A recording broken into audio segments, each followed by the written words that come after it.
Step by step, the clock is ticking, but there's no time for regrets.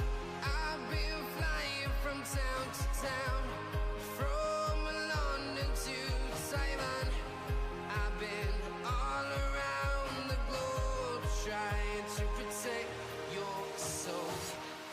We are heroes tonight. We will fly above the sky. We are heroes tonight.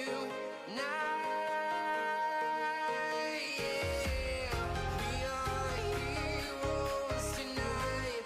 We will fly above the sky.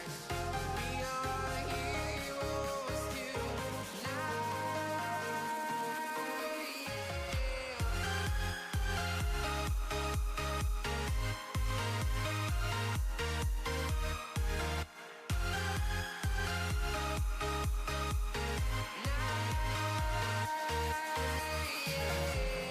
Feel like a dynamite, ready to explode right up in the sky. I need you to listen, I need you to hear, and don't show any fear. I've been flying from town to town, from London to Taiwan. I've been all around the globe, trying to protect your soul. We are heroes tonight. We will fly above the sky. We are heroes tonight. Yeah. We are heroes tonight. We will fly above the sky. We are heroes tonight.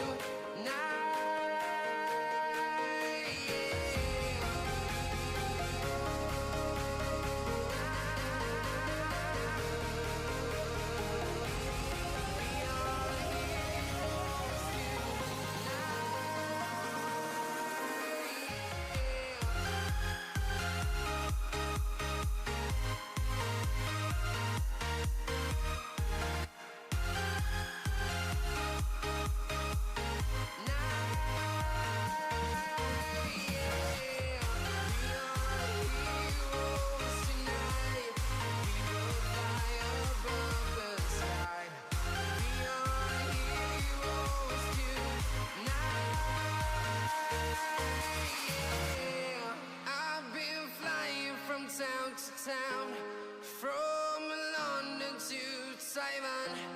I've been all around the globe, trying to protect your soul.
All right, all right. Hello, hello, and welcome to the Iridescent Dawn Civil War, also known as the Vanquisher League Semifinals, on the second stream. I am Anti. I am joined today, not by Slayer, but by Cherry J. Welcome to the stream. This is bound to be a banger. Yeah, 100%. We're coming in to game number 1 of our best of 5 semifinals here. IDI, IDF, Indecessant Dawn Ignite. Iridescent Dawn. A Oh, little is bit of that a how that's mouthful. pronounced? Very much of a twing tut, something like that. Tongue twister. We're going to see the Iridescent Dawn playing the Frozen and the Ignite squad. So we'll see who's going to be able to come out on top. Now, you look at these teams, we do get to see very high-ranked top laners in this CV Batman.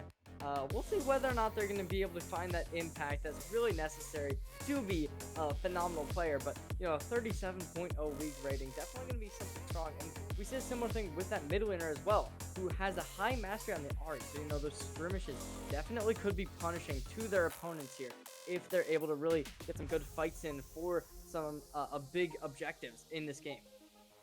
Yeah, and one thing I will also note between both Teals and Blazing Cake is that both of these mid laners are willing and able to play the Lissandra. So it should be very interesting to see whether or not that pick goes completely contested or just completely taken off the table by either team. In the meantime, I will say the current ranks for a lot of these players doesn't really reflect how good they are most of the time, because also a lot of them aren't nearly close to what their peak ranks are at. This is much closer to, you know, high diamond, lower masters as far as the ranks are concerned here. But meanwhile, on the other side is Iridescent Dawn Frozen, a team that has hit the ground running since their new mid laner, Ninja Shoyo, aka Teals, has joined the squad, and they have been absolutely incredible moving into playoffs. Just last week took down Akuma with a swift 3-0, and now both of these teams going into this semifinal match are coming off of a 3-0 victory against their opponents, but should be very interesting to see just how it is that these teams actually match up against each other. On one side, you have a team with a very, very stable bot lane, being Frozen's bot lane, Kami and Beyond Godly. Meanwhile, on the other side, as far as stability goes, if you watched Ignite in their last playoff series, you saw that it was Caitlyn Seraphine all 3 of their winning games. Yeah, I mean, I'm just looking at these ratings as well. The league rating, I don't know if that's a very accurate showing of the player's skill level, but you look at the side of the IDF, they definitely have a lot stronger in that league rating, especially on their jungling side with a Hecarim, which really, I mean, that tanky assassin champion definitely could come in clutch in a lot of big fights trying to get early picks, especially if the Jinx does come through for their opponents in this IDI squad. The Iridescent Dawn Ignite squad, definitely if they want to pull out that Jinx, it's definitely an option that I think that a lot of teams would want to go for. The Lucian, kind of a similar thing. However, Lucian and Leona definitely a lot less prominent in the meta than like a Lucian Nami, or potentially running the Leona with somebody else to try and get a little bit more firepower in that roster. Potentially trying out something like a Caitlyn definitely could be a big pick. But we'll see what's going to happen here with already we're seeing supports and a lot of junglers banned out. Yeah, I mean, Joby is one of those players that you cannot just be letting have these champions here. Meanwhile, on the other side, Frozen just going to immediately take that Seraphine off the table. Exactly what I mentioned earlier, right? So Mystic and Rescued had played Caitlyn Seraphine the entirety of the last series that we saw them. So being able to take that one away immediately just by banning away one of those 2 picks works very, very well. Meanwhile, on the other side, Rigor Mortis plays a very strong Xin Zhao, so you're also going to be able to take that away. It's really just about these jungle bans back and forth. 5 out of the 6 starting bans are jungle bans, but the Ashe immediately slammed down another very stable AD carry. Yeah, definitely a good AD carry to lock in game one. You get a lot of firepower across the map, a very strong level one character as well. We're going to be seeing this Jarvan 4 getting locked in from the opposite side. That's really good to try and isolate that Ashe as well, since you do get a lot of firepower to ult them and just kind of like isolate the pick, make it so Ooh. they can't leash themselves. Zig's going to be that second pick, probably going to be picked in the bot lane. I know a lot of Chinese tier 1 players were playing that a lot last year in the spring season, so that definitely could be a major pick. We're going to be seeing the Wukong come out next. Definitely interesting. Probably going to get picked in the jungle most likely, unless they do opt in to try and just blind pick top, which is a little bit less likely. We'll see what the next option is going to be. And it's going to be, oh, this is definitely an odd pick. Not something I've seen in a very long time.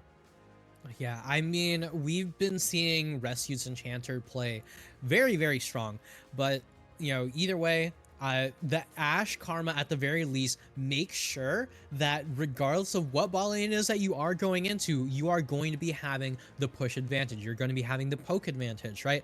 So on the other side, the Leona being taken with the Ziggs guarantees that Ziggs manages to land all of his skill shots, a huge amount of damage buff. That's also why the Cataclysm is so good when picked with the Ziggs here. But now picking that on R3, I will say does lose you the ability to immediately pick away some of your solo laners counters if you do so choose to go for that. That being said, Beyond Godly on the Leona for the Ziggs is no real surprise. So baking that early so that way you can avoid getting completely banned out from that best in slot option is far from a bad idea. I mean, you're either seeing the Leona or the Rel with the Ziggs. And speaking of best in slot options, Teal's going to be getting his Lissandra, something we have not seen a single time in playoffs because of how comfortable the man has been on this champion. And on the other side, Blazing Cake just says, all right, cool, Lissandra, that's great. We're just going to lock in the Galio. And what better way to deal with point and click CC than being CC immune? Yeah, I do really like this draft coming in from the IDI squad, picking up the Galio to potentially just ruin any chances of the Ziggs and Lissandra finding much value. And then they have the Olaf as well, which, as you said, you're getting rid of all the CC, which, let's be honest, this opposing squad does have a lot of. We're going to be seeing an interesting pick coming out here with the Camille going to be the last pick alive, which definitely, it's a strong pick, but it kind of creates a little bit of discomfort for you against that Olaf, since you have to be really careful and cannot allow them to just drag you down with a ghost and an ultimate. Since if you play a little bit too aggressive, especially with your dashes, and push a little bit too far in, that could really cause some problems. That Hextech ultimatum, same thing, because you don't really have a lot of good pick and choose targets with that onto your opponents. Since, I mean, besides like the Ashe, a lot of these characters can just get out of that very easily. So I'm excited to see how they're going to try and pilot this Camille, but we're just going to have to wait and see what the actual plan is going to be coming into this game. Yeah, I mean, definitely should be interesting here. Now, one thing I will note, right, is the Cataclysm and the Hextech Ultimatum are both incredible tools to shut down the Olaf, right? Both of these champions have a helping box, so to say, to be like, all right, well, we don't want you on top of our Ziggs. We don't want you on top of our Lissandra. So we're simply going to make sure that you cannot get out of here. Jarvan, at the very least, with the Cataclysm, can ulti and then flag and drag away. Meanwhile, on the other side, if Masuf does choose to use the Hextech Ultimatum for Peel, it's going to be very, very difficult to actively deal with that Olaf if you're not strong enough to actually tank up his damage. Yeah, immediately we're coming into game number 1 here.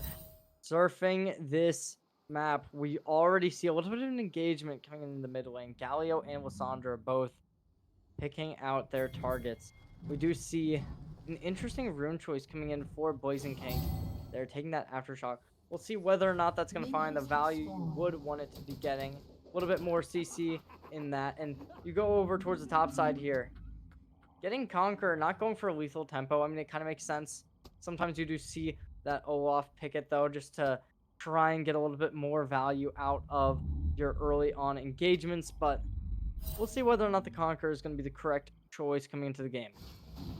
Yeah, I mean, Conquer, very standard for Olaf nowadays, just going to be able to do so much in terms of the damage and the healing. Mhm. Speaking of which, the Aftershock as well for Blazing Cake, another one of those very, very strong picks here. There was once upon a time where we were also seeing the Lysandra with the Aftershock, but instead, it's just going to be Teals rocking that Arcane Comic, just looking to get as much damage off onto this mid lane tank as possible. Meanwhile, in the bot lane, despite the fact that it is going to be that Ashe Karma, it is still a decent amount of pushback coming in from Kami and Ivy on Godly, but these two will not be hitting level 2 first, and there's very little that Ashe and Karma can actually get out of that level 2 power spike, but at the very least, they can zone off their opponents from the gold, from the experience, from the lane control here. So right now, Kami just trying to make sure to get as much of this minion wave as possible, but already taking a decent bit of damage in response. Yeah, there's definitely a winning lane already here for this bot side of IDI. We'll see whether or not they're going to be able to keep it going.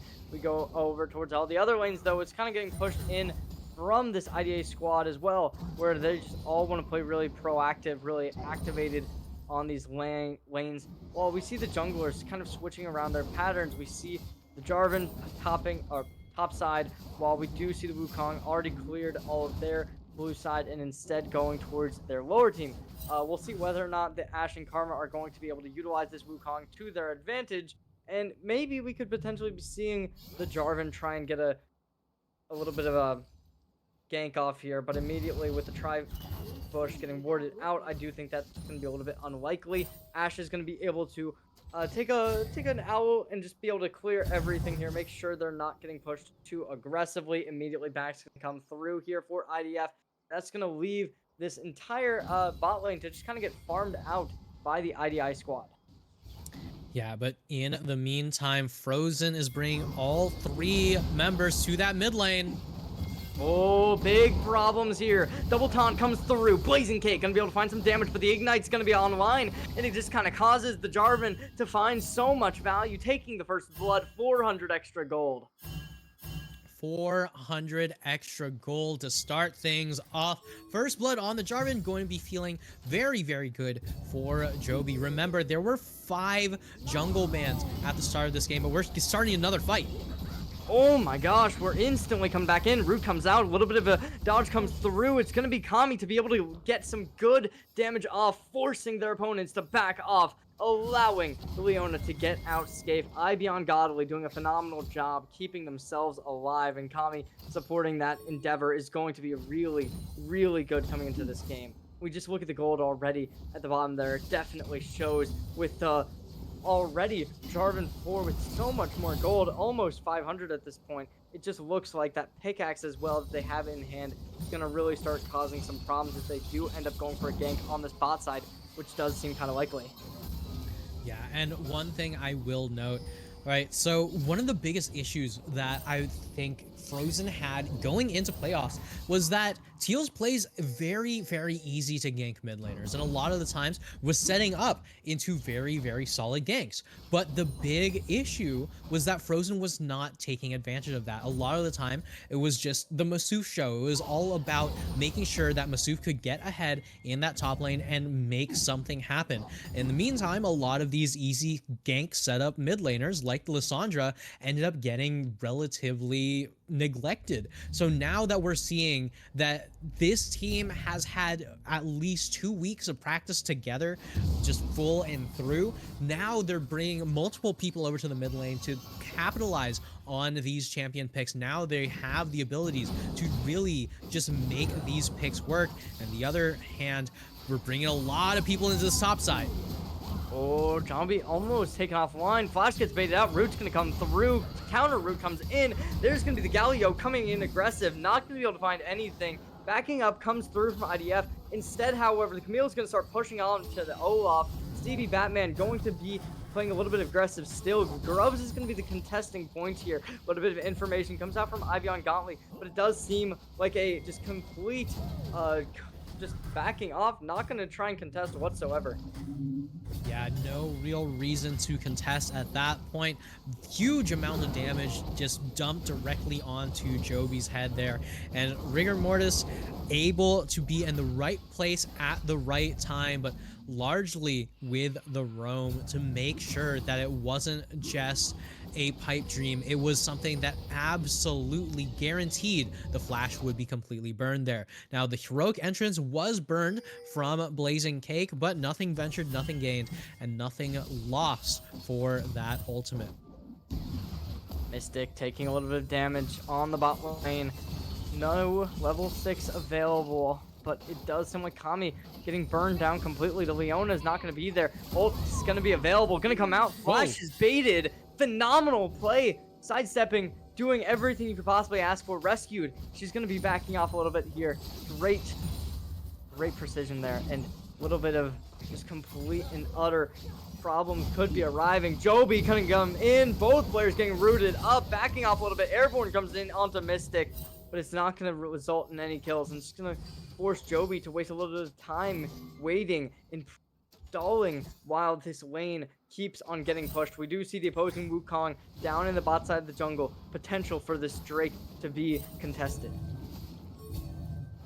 Yeah, and you can see Rigor Mortis just walking up, just going to be taking that scuttle right from under Joby's nose there.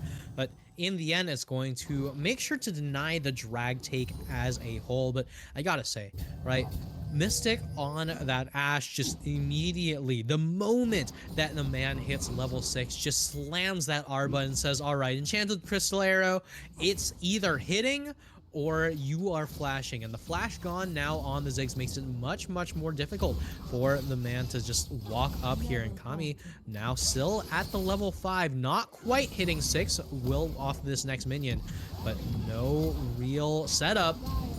Oh, Flash gets baited out from Mystic, forcing them to move out of the way. A great Ziggs ult to recontest after the Ice Arrow almost hit them. And we see this lane continually being in the favor of IDF here, with the Ashe almost taken offline. Blazing Cake going to try and get something down here. It does seem like on the top side there's potential for a gank through, but that would be a little bit of a rough play. But the CC Immune is going to come in. There's the Hextech Ultimatum already taken offline. Jarvan 4 ult's going to be available. There's the Galio coming in hot, but it's not going to matter too much. With the kill coming through, shutting down their opponent, CB Batman finds one, instantly taken offline, and the trade is going to go in the favor of IDI.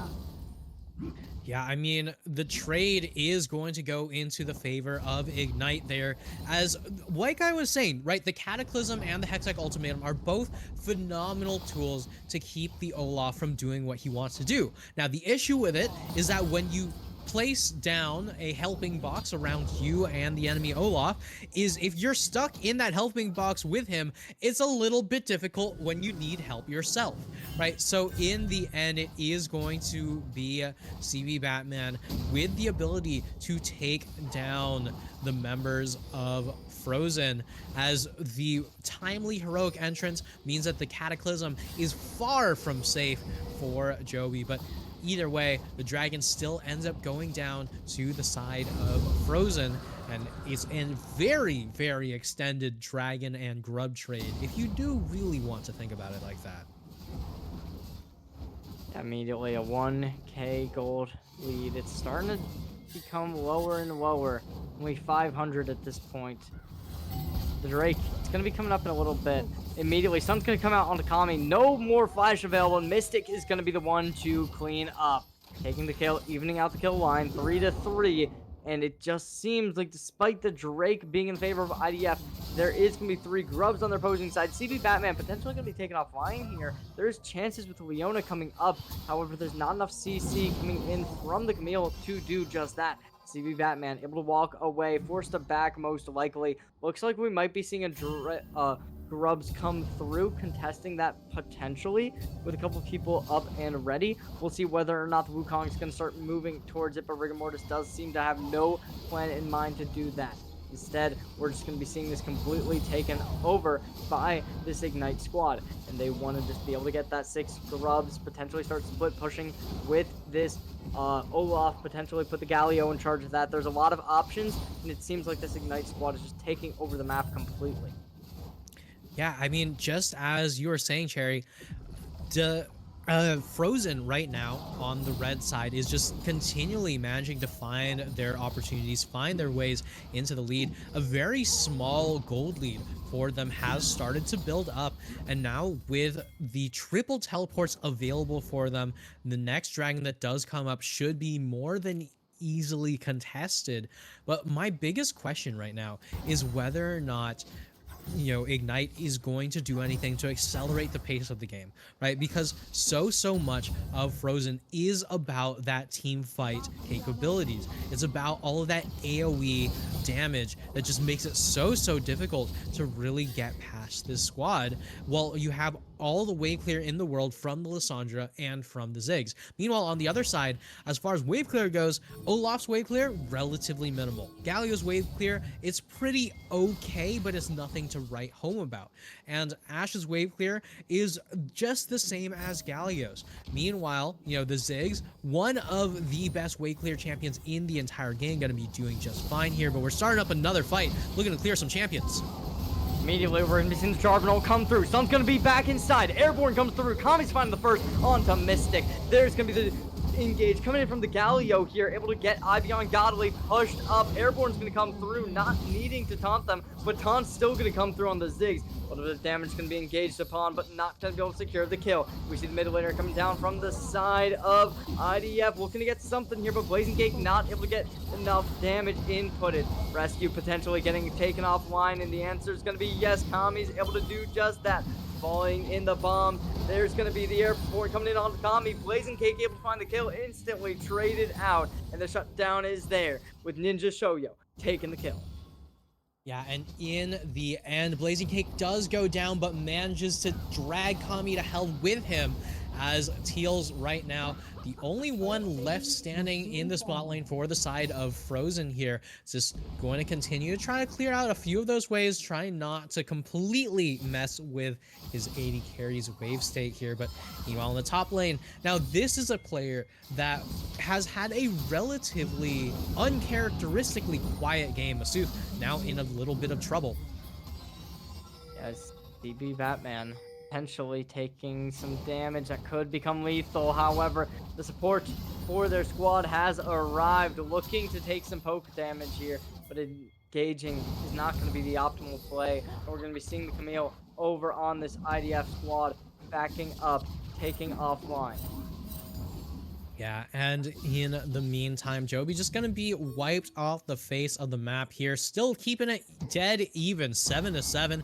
I mean, what more could you really ask for from an Iridescent Dawn Civil War here? But in the meantime, let's just take a quick look at this once again, as the gank into that bot lane is where this all begins. So Mystic walks up a little bit too far, immediately gets flashed on, rooted up, gets a little bit fancy with the movement, but it works out just fine. In the meantime, Joby just caught directly on top of those chickens, and they are not happy with him. And just, you see Ignite immediately going to find an opportunity to collapse, find an opportunity to go straight on in, and in the end, 7-7 is where we are standing. Fully finished Eclipse for Joby on that Jarvan, but who cares about how many items you've got if you're sitting there on the gray screen? Yeah, the gold deficit is starting to become bigger and bigger. 1K advantage for the Frost squad. Will they be able to maintain this lead? That's going to be the question. And realistically, based off the compositions that were drafted, at least in my personal opinion, I'd have to say the answer is yes. Because I think that, like, especially when you look at this team fight capability, we've been seeing the Frost squad doing so much more general, just like proficient plays with this champion pool that they have drafted around. They have the Ziggs, who's been so good in these skirmishes, along with Leona and the Lissandra. I think that this bot side just has so much potential to be absolutely demolishing in this game. And we're going to be seeing that kind of continue here with the Drake looking to be taken offline as well. We do see the Wukong kind of close by along with the Karma, but I don't believe that they're going to want to try and play this as a 3v3. Oh, never mind. They're going to start to engage, and we're going to be seeing this might come through, able to take it immediately, trying to get something here, but something's going to come through. Airborne's coming in immediately here. A lot of damage come down onto Ivion Godly. Sun's going to be there onto Blazing Cake. Not going to capitalize, though. Instead, backing off still. Sun's going to come in with the Ashed Arrow. It's going to be a massive kill. Mystic finds the first. Looking to get more. Not going to be able to do it. A disengage seems to be the ideal play here. And IDI is going to do just that. Yeah, and Ignite able to pick up a kill and just walk straight away. They understand better than most that if you walk directly into a choke point against Lissandra, that is a disaster just waiting to happen. In the meantime, we get the Cataclysm completely flash out of Joby, at the very least able to burn that flash from CB Batman, but in the end, it's not really going to mean so much when Masuf is just remaining on this top side, remaining that constant thorn in their side with the split pushing. Kami also going to be dropping down in that bot lane to Blazing Case Galio once again, but either way, it should be more than fine for Ignite as they move into this mid game. I mean, I personally just kind of disagree. I think that Ignite is kind of in the weaker spot due to the fact they're low on gold. They don't have the upper objectives. Their current positioning doesn't seem to be like extremely ideal, but I mean, maybe they will be able to get something here. Maybe Blazing Cake's just gonna be able to solo kill. Realistically, it does seem like an option. Teleport's gonna have to come through. Kami's trying to bait it out. Blazing Cake is forced to flash to secure the kill. However, that's not gonna be great. And I think you may have been right about Ignite potentially being in that driver's seat here.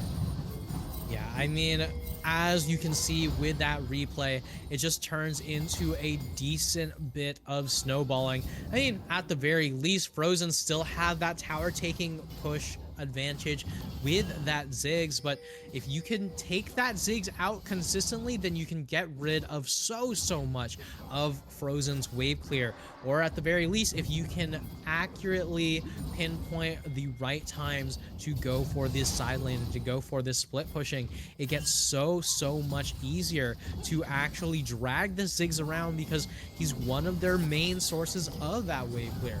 But if the Ziggs stands, so do these towers.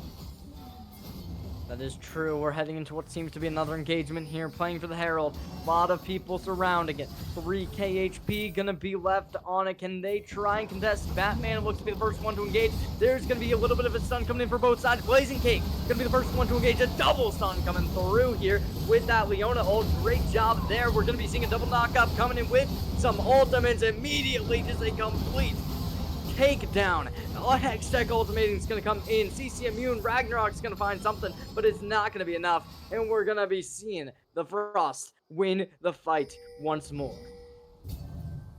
Yeah, and in the end, it's still going to be 11-11, looking for the 12th, and Frozen now going to be able to take the kill lead, able to take the gold lead, and able to put themselves in a decent enough position that they may be taking the lead in this series. Once again, welcome to the Iridescent Dawn Civil War. We hope you enjoy your stay, but I gotta tell you, it is going to be an absolute scam the entire way through. You might have paid for a full seat. You're only going to be getting the edge, because every single one of these fights is so unbelievably close. Every single one of these opportunities could just swing the entire game around at any moment. And if there's anything that can really illustrate that, it's this Ziggs that Kami is piloting. Because the moment that you leave Ziggs alone with a tower for just a short amount of time, that's an auto, that's a satchel charge, and that is a broken structure. Blazing Cake not wanting to deal with it, just gonna yeet on out of the game entirely, but I'm pretty sure that the man has connected right on back. In the meantime, we're getting yet another fight going. Yeah, Ivion Godly pushed a little bit too aggressive. Kami's going to be able to find one for their troubles. However, Ivion Godly does not seem to be getting away. Oh, never mind. A complete disengagement going in, not wanting to play the 4v5, which definitely does seem to be ideal. We go over to the top side of the map here. It does seem like there's going to be a little bit of a stalemate up towards the top side. We go back, and there's not going to be a Baron to play for, with neither of the teams really seeming to want to, and instead opting for the Dragon. 20 seconds on to the next Infernal Drake. We'll see who's going to be the first team to go for the punch here. Immediately, though, oh, maybe we will be seeing this Camille popped out here, potentially. Never mind, backed off, not going to try and play too aggressive. Yeah, and right now you can see that the bottom side of the map is just completely lit up for the side of Iridescent Dawn Frozen. It's just so difficult for Ignite to actually walk into their own jungle, to actually walk towards this dragon, to actually walk in and contest much of anything, but Blazing Cake going straight on in. Immediately, Stun's going to come through. Rocket's going to be there. It's going to be Kami to find the first once more, taking down the jungler. It's going to be a trade, however, with the Ashe able to find the shutdown. That's going to be massive. Masuf is going to be able to get the trade onto the next kill. It's going to be the Rift Herald to try and take this engagement. Camille going to get the stun off. Phenomenal job there. The double kill is online, looking to take down Blazing Cake.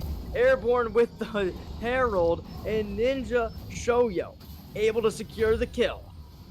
Yeah, and Teals just zooms straight on in past the tower, just says, all right, we're just going to be using this thing for a knock-up at this point because we just want more and more kills. I mean, that's one of the things about playing against your friends, playing against your sister team in bracket, is sometimes things only have to be as, you know, as serious as they have to be, right?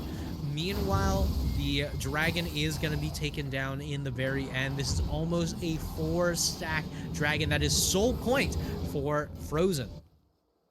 Yeah, I mean, able to secure even more value. It's just looking so strong. IDF, they've made their lead known. 6K deficit has been achieved, and they are up in every single statistic at this point, excluding maybe you could say they're not up in the jungle. Maybe, I mean, not even actually. There's like nothing that really looks good for this IDI squad at this point. You're just gonna make a hero play, potentially get a 5-man Galio ult, maybe get a really good Ragnarok as well. Like, there's just so much that's needed to do to be able to climb out of this sinkhole that you put yourself in. I think that that at this point it's just kind of looking like IDF, they can force any fight they want to. They can do whatever they want to, and there's not a lot of contesting that can come out unless you want to really try and play in the dirt. Yeah, I mean, this is one of those moments where you realize you cannot 5v5. It doesn't matter that you have Cyclone. It doesn't matter that you have Heroic Entrance. It doesn't matter that you have Enchanted Crystal Arrow for team fights. What does matter is that you have a lot of this CC. You have so much of this setup. But if you do dump it on the entirety of a team, it's going to be much more difficult. In the meantime, Teals does not care about a team, does not care about Mystic, simply says, I've already written your name down in the death note, so I'm just coming by to make good on that promise. So there goes the Ashe. Who cares about having a cleanse when you can simply cleanse their entire health bar?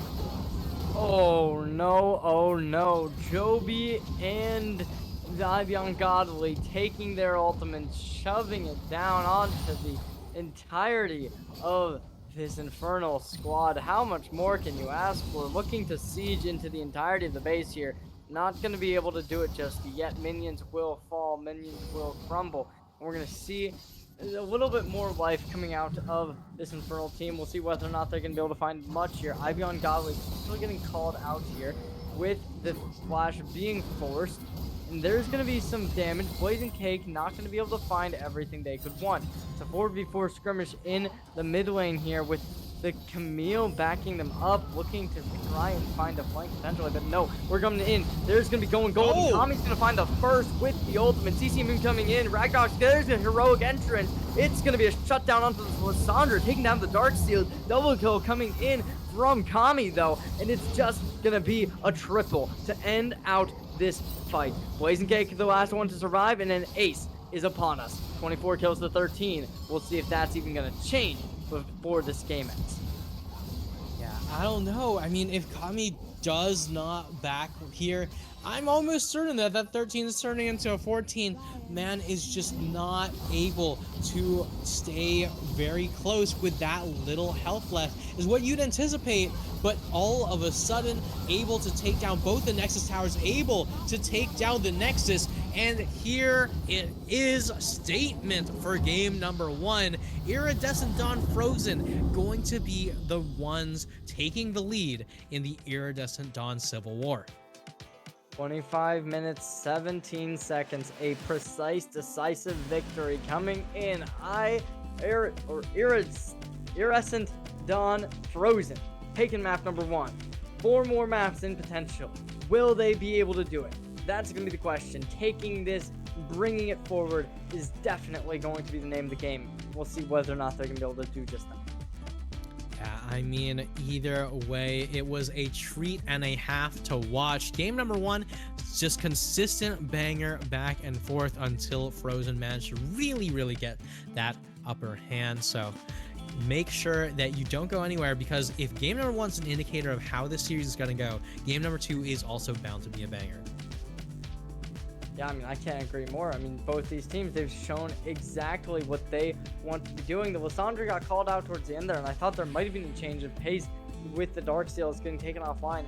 However, that just was not the case, and instead it just kind of kept on going out of reach for the Infernal squad there. And I think that it kind of started towards the beginning, where we saw them kind of playing for objectives that probably weren't the greatest for their team composition, and just generally, like, it looked kind of weak. Because especially when the Jarvan 4 went 2-0, able to get a pickaxe early on, it just kind of started that snowball.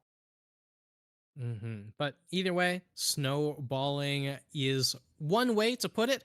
The other way to put it is whether or not one of the teams is going to be consistently better than the other, and that's what you need if you're going to take the entire semifinals. So game number 2 coming right back.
walking alone, the streets are empty. The only thing I can see is my own silhouette. I'm getting stronger, step by step. The clock is ticking, but there's no time for regrets. I've been flying from town to town, from London to Taiwan. I've been all around the globe trying to protect your soul. We are heroes tonight. We will fly above the sky. We are heroes tonight. Yeah. We are heroes tonight. We will fly above the sky. We are heroes tonight.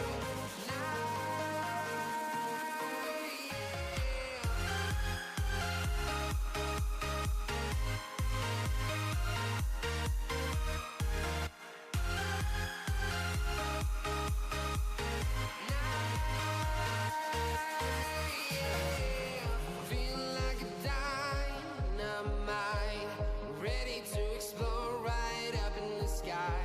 I need you to listen, I need you to hear, and don't show any fear.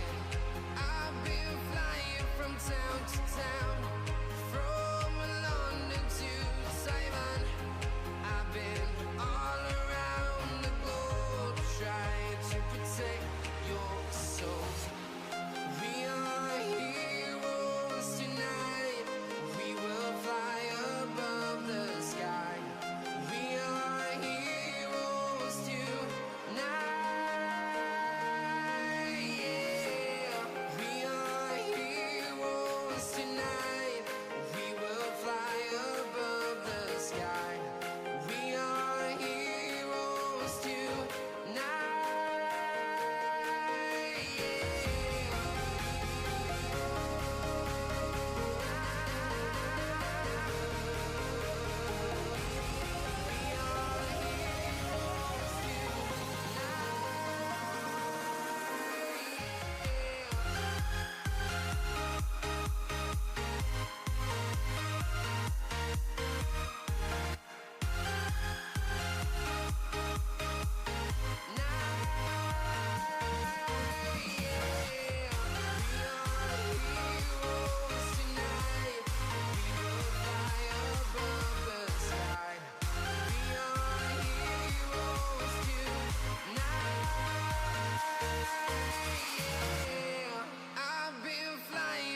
Town to town, from London to Taiwan. I've been all around the globe trying to protect your soul.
All right, all right. Welcome back to the Vanquisher League semifinals, and specifically the second stream where we have ourselves the Iridescent Dawn Civil War here.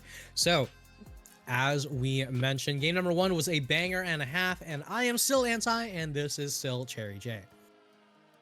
Yeah, as you said, we have two of the same teams clashing at it once more.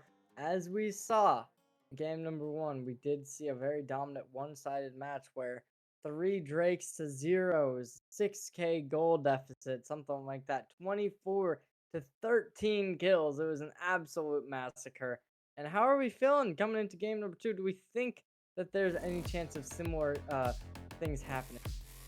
Yeah, I mean, as far as I'm concerned, right? The one thing that we are not going to be seeing again is Teals' Lissandra. That is just not happening more than one time. The Lissandra did a lot of work in that last game for setting up for the ganks, for setting up for the team fights. Just so much of that AoE magic damage that it was just so much to deal with, especially with the Ziggs on top of that. But speaking of which, that Ziggs did so much work. Kami and Ibeon Godly just went with the classic Ziggs cash money strat, where you take down the first tower as quickly as possible, rotate the Ziggs around, and just start just demolishing structures as quickly as possible to get as much gold into the Ziggs' pocket as you can. Yeah, we're gonna see what changes are gonna be in draft number 2 here. Will the Lissandra get taken out? That's gonna be the question. Immediately Skarner off the board. Same as last game. We'll see whether or not more junglers are gonna get taken off with it. Lilia was eliminated last game. Definitely options for it to be taken off once more. Seraphine, same thing as before. Very similar drafts. I mean, I can't say I'm too expecting much differentials here. However, obviously you probably should be banning something else since it didn't work first time around. However, I think that the IDI squad has different ideas in this game than...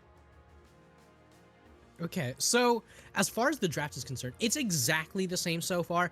I expect to see a Lissandra ban here, right? Because, as we said, it did quite a bit. The Ziggs, honestly, not a bad choice in response, though, because, like we mentioned, right, the Ziggs cash money strat definitely did a huge amount for the team. So much AoE magic damage, but most importantly, so much tower taking potential. Just able to go around the map, pick up as many of the plates as possible, as many of the towers as possible. And there's the Caitlyn that we saw 3 games of the other week from Mystic. Yeah, I mean, I don't hate that. I think it's a pretty good pick. Definitely a little bit more of that late game champion. We're gonna be seeing a Sivir taken on a line. We'll see. We'll see what's gonna happen. I mean, I don't love it. I don't hate it though. I mean, it's an interesting pick, definitely. So what I will say with the Sivir is that Masuf brought out the Sivir last week, and the moment that they did it, they said, all right, you know, sorry, not Masuf, Kami brought out the Sivir last week, and it was honestly a solid pick because it was just, all right, cool, I'm gonna just farm up, I'm gonna hit R, and I'm just gonna let my teammates do the work here. So the moment we see the Sivir, we know top lane and mid lane are the focuses. We are not looking at this bot lane. Yeah, definitely an interesting picks coming in here with the Jin Zhao getting locked in. We'll see whether or not that's gonna be the correct option. Obviously a little bit odd seeing as their jungler from the previous game was not banned out. However, I guess they just had different plans in mind. They didn't want to take anything offline. There's the Lissandra getting locked in. Yeah, I think that at that point you kind of got to start being worried. If you are this Infernal squad, you let that go last game. It completely outscaled you. You're letting it go this game. We'll see whether or not you got any opportunities to take it offline. The Jin Zhao, that AD jungle, definitely needs to come in heavy against this. Olaf going to be taken out. Definitely an interesting ban. Let's see if the Camille is going to be taken offline as well, because that probably could be big, but no, it's going to be a Nocturne to be that final ban. Or not Nocturne, Yeah, sorry. I mean, the Kindred, sorry. Yeah, well, but... that was, yeah, I mean, it is what it is. But I will say, right? So I don't dislike the Olaf ban whatsoever, because so much of that Olaf pick in that last game was like, all right, well, if the Olaf does get ahead, then there is absolutely no way that Frozen can deal with it. But instead, it's going to be Joby locking in that Talia against that Xin Zhao. So they need a decent bit of AD. They might want to go with a frontliner in that top lane. But the last time we saw this kind of a composition, there was no real frontliner on Masuf. It was just the AD champion. But I wouldn't be surprised to see the Mundo if he does want to take it. The Aatrox, on the other hand, going to be the decision here, as CB Batman versus Masuf has been a treat to watch in that top lane, but I think we're going to get a lot more fighting this time. Yeah, definitely interesting seeing the Aatrox be the pick here, because I do like the idea of the Mundo coming out. However, yeah, I mean, it is an interesting comp. You do have that frontline aggression that we were worried about with the Leona and the Aatrox being available for that. You get that Talia most likely going to be played in the jungle, which definitely could be a very strong ideology coming into this. I really like this Caitlyn Lux bot. Oh wait, no, that's that's Lux mid. Okay. Oh, never mind. We got a little bit of a mix up Okay, on so my it end. is the Caitlyn Lux bot. Yeah, that's what I would have assumed, because that works a little bit Okay. stronger. Makes sense, makes sense. It is interesting to see the Karma mid as well. Not really something that you see too much, but at the very least, it does facilitate that Xin Zhao, which, remember, that Xin Zhao was banned out in that first game. There were 5 out of 6 bans towards the jungle in game number 1. So this time around, with both junglers getting access to some of their stronger picks, should be pretty interesting to see how the 2v2s break down. Yeah, that's definitely pretty interesting seeing this Sivir being played into it. We'll see whether or not that's gonna work out in their favor. I personally am gonna say that I think the Infernal has a better draft when it comes to their bot side. However, I'm kind of just considering if that was Sandra's gonna be able to do the same thing we saw from earlier, because as we know, that was really strong. I know you mentioned some team doing something with a fearless draft of just like their own players. I'm not sure if Oh. that was something that they're still doing, but clearly that is not going to be the case for either of these teams, since we do see the both mid laner or actually I guess just the both mid laners from the previous game being locked in along with that Leona. So using that double time, we'll see what the plan is going to be doing here. I don't know. What do you think coming into this? You think we're going to be seeing a 2-0 come out? Yeah, honestly, it should be relatively interesting to see how this does break down. Now, Kami on that Sivir did end up going to teleport. So, as I said before, right, the moment that we see that Kami's locked in the Sivir, we understand they are not paying attention to bot lane. This is all about that top focus, is all about that mid focus. So, with that Karma picked into that mid lane, that's a very strong 2v2 for the side of Ignite. So, because of that, the amount of ways that Joby can actually gank really just gets narrowed down into, all right, well, we're fighting 2v2 in that top lane. So when you know that the avenues for victory are relatively closed off on the side of Frozen, then it starts to get a lot more predictable as to what's going to be happening. And you're already seeing it right here. Joby's just pathing up towards that top lane. So the big question is, are CB Batman and Masuf going to have an even lane going into this, or is it going to be one-sided beatdowns the moment the junglers come into play? Yeah, we're gonna be seeing that come into play immediately, though, as you said. I'm currently just like kind of looking towards the top side and kind of thinking that, like, realistically, if this Aatrox is able to get a solo kill, like, they weren't able to do this on the Camille last game, so realistically, they can't be aggressive and proactive. I think that there's just a good chance that they're just gonna not be able to scale as well as they'd like to. We're gonna go over to the mid lane here, see a root come out, force him back up, sidestep a little bit of a skill shot there. Ninja Shoyo about to be taken offline, but Blazing Cake does not have the firepower to do that just yet. We're going to be seeing the opposing jungler of the Xin Zhao come up in action, but they're not going to have an idea or just general lane 2 start trying to get an aggressive play here. But going into the opposing jungle, we'll see what the idea is going to be coming into this, because Blazing Cake's gonna be right with them. First, we hit the Ooh. first kill shot, and then Blazing Cake finishes off. And that's gonna be the first blood going in the favor of IDI. Yeah, and just like that, Ignite it just immediately says, all right, well, we know that Joby still hasn't taken that red buff because it was warded out early. And we know on top of that, that Joby no longer has access to that flash. So, oh, speaking of flashes, the flash forward coming in from Mystic, not quite able to take down Ibeon Godly's Leona, but that's quite a bit of early lane prio for this bot lane. That should be a dragon if Ignite so desires, but it doesn't seem like Rigor Mortis is in the right place to make that happen. So it's not going to be the biggest punish. In the meantime, Joby walking down into this bot lane, the teleport from Kami should make things interesting. Joby gonna try and get some aggressive plays, not able to get the push with the abilities coming in. Joby taking a little damage, Kami a little bit more. There's the Xin Zhao looking to punish, but will they have the angle? That's the question, but with the Leona available and insights, that's going to be a hard no. No shots will be available to try and secure a kill, and instead, the wave will be frozen and will not be able to crash into the tower.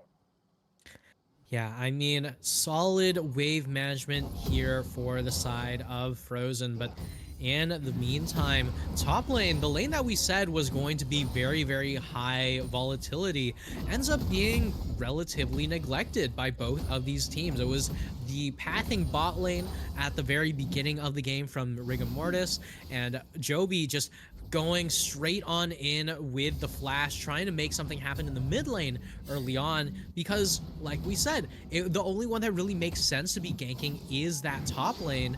So if you're going to be able to do something that just absolutely messes with the enemy jungler in terms of your tempo, in terms of your positioning, in terms of the options that you decide, it makes things much more easy to actually get on past that.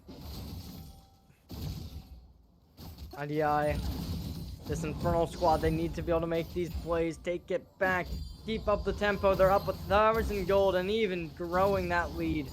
Void Grubs are coming online. No objectives have been even close to being started here. It does seem, however, like we will be seeing the Frost squad or Frozen squad go for a little bit of tempo towards this top side in the Grubs with the Cassante backing. Oh, it looks like we're going to be seeing the Aatrox doing the exact same thing. Immediately, Root's going to come through. No kills in sight, though. Karma's going to start backing up, looking to potentially start doing some aggression over towards the Grubs as well. That would definitely be a strong objective to take hold of. We'll see whether or not they're going to be able to do it. We do see the Xin Zhao going for it right now, though. Then we head over to the bot side, potentially able to get a kill here. Lux Q definitely going to keep Kami out of the ability to go into that, taking a little bit too much damage. There's going to be a stun, immediately looking to get more. Kami forced to flash out, potentially going to be able to find one. Stun comes through, Root's going to be traded out. Blue team taking out the Void Grubs. Stun's there, looking to get more, not going to be able to do it. Volatile bot lane for both squads here. With the Caitlyn low, it's gonna be the Talia to start the engage, looking to shut one down. Stun's gonna come through. There's gonna be the ignite as well. Joby finds the first and Joby finds the second, taking a double kill to take this lead.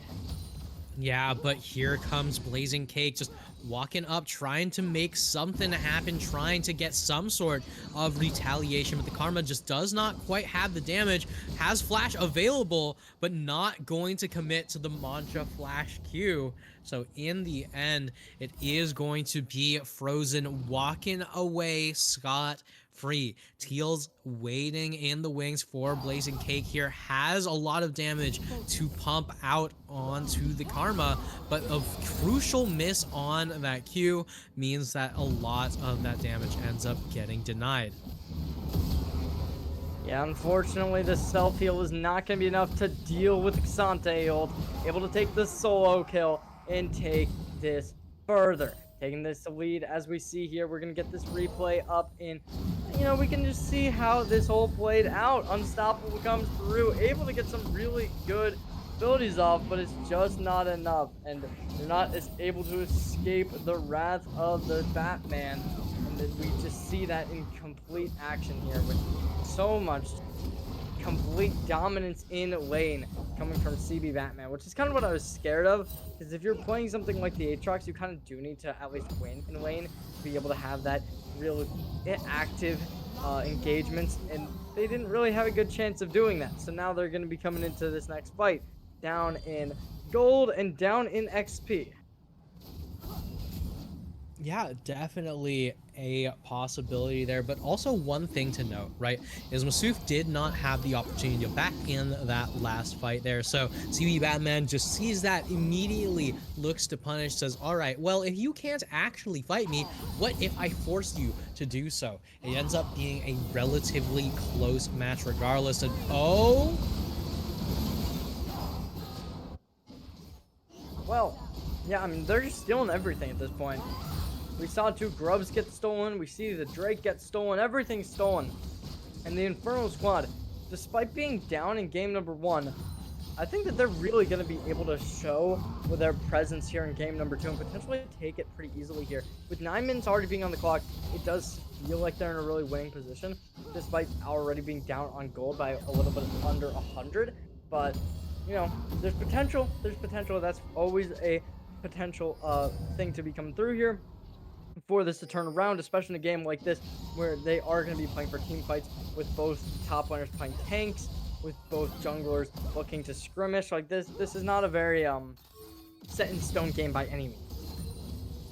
yeah, this game's outcome is far from set in stone, but right now what is set in stone is this jungle hover around that bot side. This is certainly a dead Sivir. Yeah, I mean, that's not even a question anymore, because it's just gonna be an absolute massacre, and it's not gonna be close. Rescue takes the next, and it's gonna be taking back the lead for the Infernal Squad with 16k gold already, looking to take another. It's Batman to bring it further, looking to get even more value, not gonna be able to do it. ID going to be forced to back off, and CB Batman takes the lead. Yeah, CB Batman gonna be able to do it, not with 1 kill, but now with 2. This should be very, very difficult for the Aatrox to find his avenue back into the fight, regardless of whether or not the jungler is there. There's only so little that Talia can do when in that top lane against the Cassante, because she doesn't really have too many ways how to guarantee a get off me tool, barring the seismic shove. But sometimes you wonder, is that truly enough? Teals might be in trouble. Immediately, both flexibilities getting dropped, trying to secure priority over the mid lane, limiting options and versatility, looking to take this next objective here. Grubs already lowered in HP, 3v3 skirmish incoming here, using Smite, taking the first, unable to hit the first skill shot for Blazing Cake, not going to be able to hit the blinding lights either. Coming in, stun comes through. There's going to be the ignite as well. Stun's going to be involved. Not going to be able to hit anything with the Luxar. There's going to be the phenomenal support coming through with that damage involved, but it's going to be complete domination. Blazing Cakes takes the first. Looking to get more onto Joby, able to do just that. And that's the karma for you. You can't contest, you can't destroy. Stun comes through, and Rigor Mortis is going to be the final nail in the coffin to take down this Frozen squad. Yeah, and in the end, Iridescent Dawn Frozen going to be employing the controversial 1 at a time strat. Bot lane, on the other hand, just ends up being that classic 1v1 with Kami versus Mystic, and Kami ending up being the one coming out on top.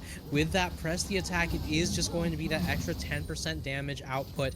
As you can see right here, the Fleet Footwork doesn't really do nearly as much in terms of giving you the ability to actually fight back. It's just all about the poke. It's all about keeping control again and again. And in the meantime, we're getting 3 members down here. Yeah, looks like this Caitlyn is all but dead, but not gonna go without swinging. Finding their first and Joby's going to be able to secure the kill. Joby's getting strong with only 5 kills on your side. How much more can you really be expecting to get here? As we know, the Aatrox is being all but destroyed, all but clobbered into the ground. And the Drakes are still on this Infernal side. They've basically taken all that they can. We're going to be seeing the Frozen team here switching up, looking to play for the Drake here with both the Talia and Leona set up to play for it, but they're backing out, looking to play for the jungle in the lane at this point, which I cannot say that I really support this, but I think you should have tried to set up a little bit better here. Maybe try and take pressure and take space before we see the Lux doing just that. And the Karma's also going to be the first one to the bunch here as well. And, you know, maybe there's going to be chances to bring it back. And I think that the Frozen squad definitely does have that opportunity to bring it back. But you kind of have to do it now if you're going to do it ever. Because, you know, you're already getting to a point where towers are going to start to be taken. Yeah, I mean, it's getting to that point in the mid game where the towers are going to start falling down super fast. 14 minutes is when all those plates are no longer on the field, which on one hand means that you're going to be giving away a considerably lower amount of gold, but on the other hand, it means that these towers are so much weaker. We all know just how crazy it gets when Ignite finds themselves in a position where they can just take the tower and kill you at the same time. Watch as CB Batman just continues to shove the wave directly into Masuf here, and it should be very difficult for Masuf to actually get anything changed up in that top lane, barring any kind of assistance. I mean, as long as you don't get solo killed again at this point, I think that you're going to be happy if you are Masuf here.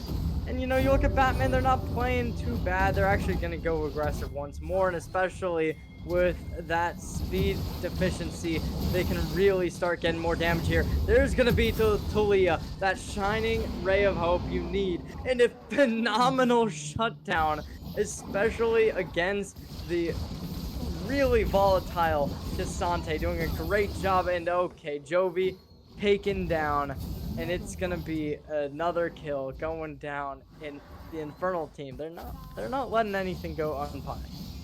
Yeah, I mean, in the end, Ignite going to be able to take down yet another one of Frozen's team members, and it's just a matter of trading back and forth between these two, but each time that Frozen managed to take one from the side of Frozen responds by taking 2. It's just a matter of the hands diff sometimes, and right now it seems like a lot of it is honestly stemming more from the rotations, more from the decision making. So the biggest question is, what exactly needs to change for Frozen to still have an opportunity to win this game? And I mean, taking the Herald definitely going to keep this disadvantage rolling for this Frozen squad. They can't seem to really find what they want. They have not found the key to the puzzle. And at this point, they're down 2k gold, a little bit under that. And you know, they're down Drakes by 2. Almost has a soul at this point. Obviously, the soul, it's not the most impactful one, with it just being the Mountain Drake. However, just generally, if you're able to get that, you're gonna be in that strength position. We'll see what that's gonna really lead to here, but I mean, I don't know. What do you think? Do you think we're gonna be seeing the Frozen team here take any real comeback stands? Yeah, I mean, honestly, the big question here is, can Frozen slow down the pace of the game? As right now, we're getting far from that. We're just getting as much proactivity as possible coming in from Joby. But remember, you always have Sivir. You always have that 6-item power spike 80 carry in your back pocket. So as long as Kami can continue to farm up, can continue to position well, it will be very difficult to see how it is that Ignite actually managed to deal with Frozen.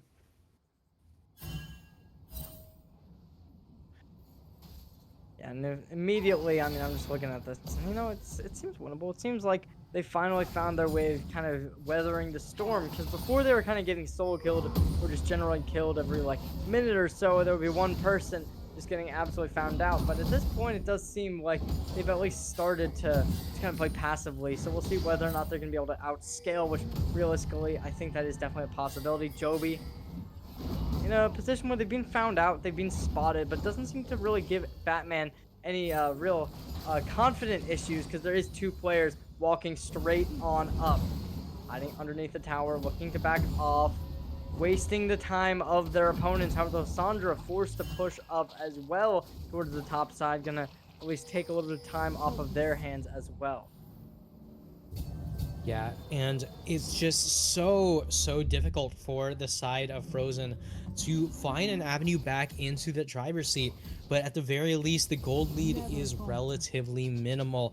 It's only 2,000 gold at 18 minutes, which, isn't an insignificant amount, but it's far from completely unattainable, as a lot of the towers on the side of Ignite are still standing. There's a lot of that standing gold just lying around. The big question is whether or not Frozen can get to the point where they can actually cash in on those. That's definitely going to be the point you want to get to. We'll see if they are actually able to do that. Obviously, it definitely would be one of the better options, being able to kind of take your time here. And it does seem like a tower going to be taking the bot side as well. Lux and Caitlyn both going to be way too far behind. And that actually might be a trap play here. Lux ult's going to come in, not going to be able to find anything. They have been spotted out, though, with a lot of utilities starting to be piled up onto the jungle here, looking to take Joby out of it. The Krugs are going to be taken offline here with a decent amount of gold going in the favor of Joby. We'll see whether or not they're going to find a lot more off of that, but instead, a little bit of diverging comes down into the bot side of the jungle here. River gets executed upon. 3 players standing in lane. We'll see whether or not this TP is actually necessary, or whether or not there's just going to be a complete, just kind of diverging away from the jungling area here in this dragon pit. Yeah, I mean, in the end, no contest whatsoever. It's just going straight over to Ignite, and there's just not much going on here. I mean, I know that Iridescent Dawn Frozen need to find a way how to slow down the pace of this game, but you have to actively go out of your way to try to make that work. It's not just a matter of the tactical, reproductions, but right now, the big question is, how far of a snowball is Ignite going to be able to get? They got the Rift Herald, they've got 5 Void Grubs, and they've almost got Masuf, so this should be interesting. Yeah, there's going to be the Herald spawning on in, immediately taken offline. There's a great isolation play coming out, forcing out the flash from Rigmoris. Shield comes through, not going to be able to hit with the Leona R. Instead, forced to back off. Not going to be able to get much, but Severe is able to find the one, traded out immediately by the Caitlyn. Mystic able to get the kill on Sivir. Red Turret's going to be destroyed up towards the top side, but it's not going to matter with the Karma taken offline. Teleports coming in. Involved here, looking like Mystic needs to back off, but it's still going to be the Lux able to peel if necessary. Yeah, definitely able to peel if necessary, but right now it's not a necessity because Ninja Shoyo just not going to be able to do too much. Teals just does not have the damage to truly threaten the Karma from 100 to 0. In the meantime, Masuf, as always, looking for that top laner single player treatment, just finding a good position here where the Aatrox is finally able to fight the Cassante on even terms, as it's just hit after hit after hit, but see, Batman's still gonna be able to find a way how to slip out of each and every one. Yeah, Baron is up. One team probably going to want to look for it here. Most likely going to be the blue side, with 2 of their bot laners starting to move up towards mid. How will this reaction come in from the Frozen area of this top red side? They have that Aatrox looking to potentially play for it. That definitely could be a possibility, but you kind of do need a back or try and get some self-heal involved early on, because at half HP, there's not a lot you're going to be useful for here. Immediately playing potentially too aggressive up towards the mid side. Leona's going to start coming involved, but it is going to be a divert away from this mid side and opting to potentially go into the Baron pit here. We do see the Caitlyn moving away. Luck's going to be really high up along with Rigor Mortis. We'll see whether or not they get called out here. With 3 people alive, they're going to be able to be seen by Ivion Gondoli, but that's going to bring them right into the hands of the Aatrox of Masup. Big ult coming in from the Talia here. Good stuff coming from Lux, though. Able to isolate Joby. CP Batman going to be the one to find the kill. Teleport coming in onto the top lane here. But Caitlyn going to ult in along with Xante, trying to isolate one. But Kame's going to be able to find Rigor Mortis. We go over to Masup, though. Masup taking down Batman for the first time in this game. Mystic able to find the Sivir, though, shutting down a great ally. And double kill comes through, and it's a triple to close down the fight. Yeah, a triple to fully close out that fight here, and a triple to likely close out the game. Mountain Soul Point is up in a little bit over 90 seconds, and right now they are just racing to get back to that Dragon first, racing to try to get as much vision down as possible when things start up again. And that is always what you want to be going for. That is always what you want to achieve in games like this. Take those objectives, take those team fights, and it does seem like this Infernal team, they got what they want, they got what they need. Will they be able to take this game in dominance? At 3 dragons, they definitely have the upper hand, no denying that. And we'll see whether or not they're going to be able to inflict that final blow in this next team fight here. 25 minutes about to be achieved. Joby taking a little bit of early damage. Not going to be burned down too hard, though. Kami activating the spell shield, going to give a little bit of resistance, forcing a back off from the Infernal squad, not allowing them to push too far into enemy territory. It does seem like with the next Drake spawning in 30 seconds, there is going to be a start of an ideal situation for the Infernal squad of just moving over, trying to maintain their pressure over towards this Drake, while there is definitely going to be a necessary movement coming in. Everyone's starting to opt in towards the Drake. Without the Xante in action just yet, this would be the perfect time to strike. We'll see if that's found out. Teleport comes in. Xante starts moving up towards the Drake. Dragon starts spawning, instantly burned down. Teleport's coming in from IDF. Will they be able to find anything? 8k remaining health. Mizzou finding early damage. Not going to be able to find much. Luxar comes out, only able to connect onto one. There's going to be Talia isolating the fight. There's the root coming down onto Masup, but there's the phenomenal engagement coming through, connecting a double root, comes in on line. We see the Aatrox, and there's the phenomenal ending to the story, and it's still not over. It's still not done, because the IDF frozen this game, and frozen they are to win this fight, taking their first Drake of the game. The fact that Frozen find a way how to win that fight from so much gold down, from so much tempo down, is absolutely insane. The fact that they are not only taking that one, they're turning it directly into a Baron is just crazy talk there. But we were saying that Frozen need something crazy to happen in order to find a way back into the game here. But now, with this Baron take, I think, Cherry, that they have found their way back into the game, and it is the Purple Worm. Yeah, Baron gets taken offline, and this just goes to show how this game can turn in just an instant. Ladies and gentlemen, we saw an absolute massacre. The IDF had so much gone, so much lost, 3 solo kills done on the Aatrox, and they came back. In today's matchup, we've seen losses, wins, and ties, and that just goes to show how well both these teams are at taking the impossible and bringing it back. And it goes to show how the Iridescent, Dawn, Ignite had the advantage, but were unable to bring it forward in the second match. And now with the Baron online, giving that empowered minions the ability to march their way onto enemy turrets, it goes to show how there's still chances for anybody to bring it back in these games.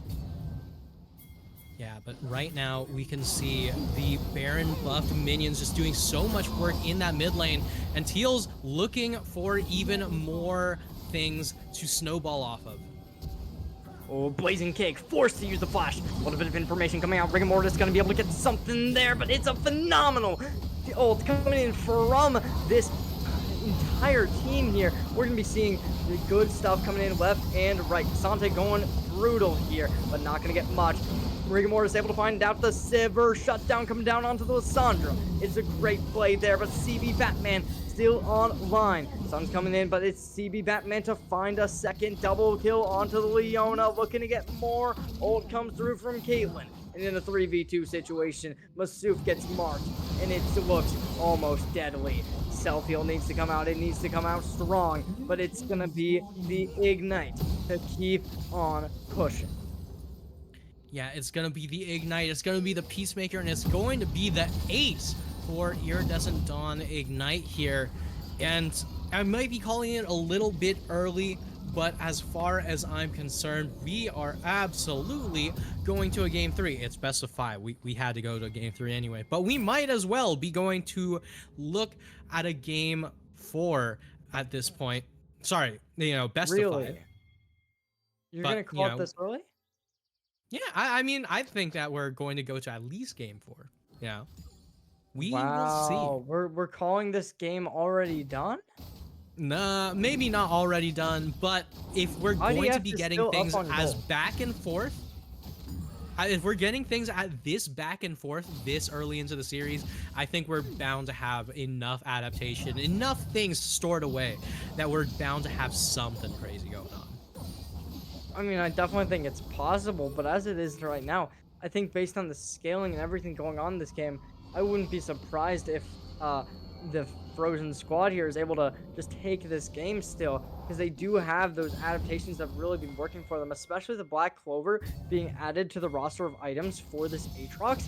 Being able to shut down this Jin Zhao and Cassandre early on could be really volatile, and I think that could alone be that difference maker to win this game.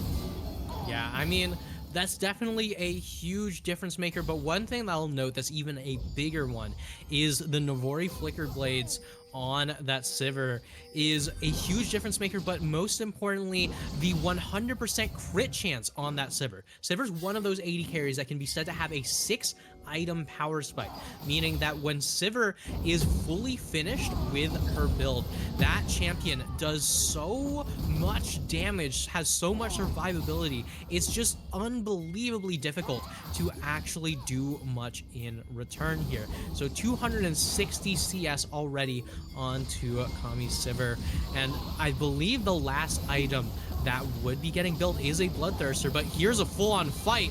No Bloodthirster in sight. Yeah, immediately going golden. There's going to be the first kill. Talia getting taken down. Lux R comes on the line. There's Rigor Mortis missing out on the first little bit of ability. There's CB Batman attempting to get into position.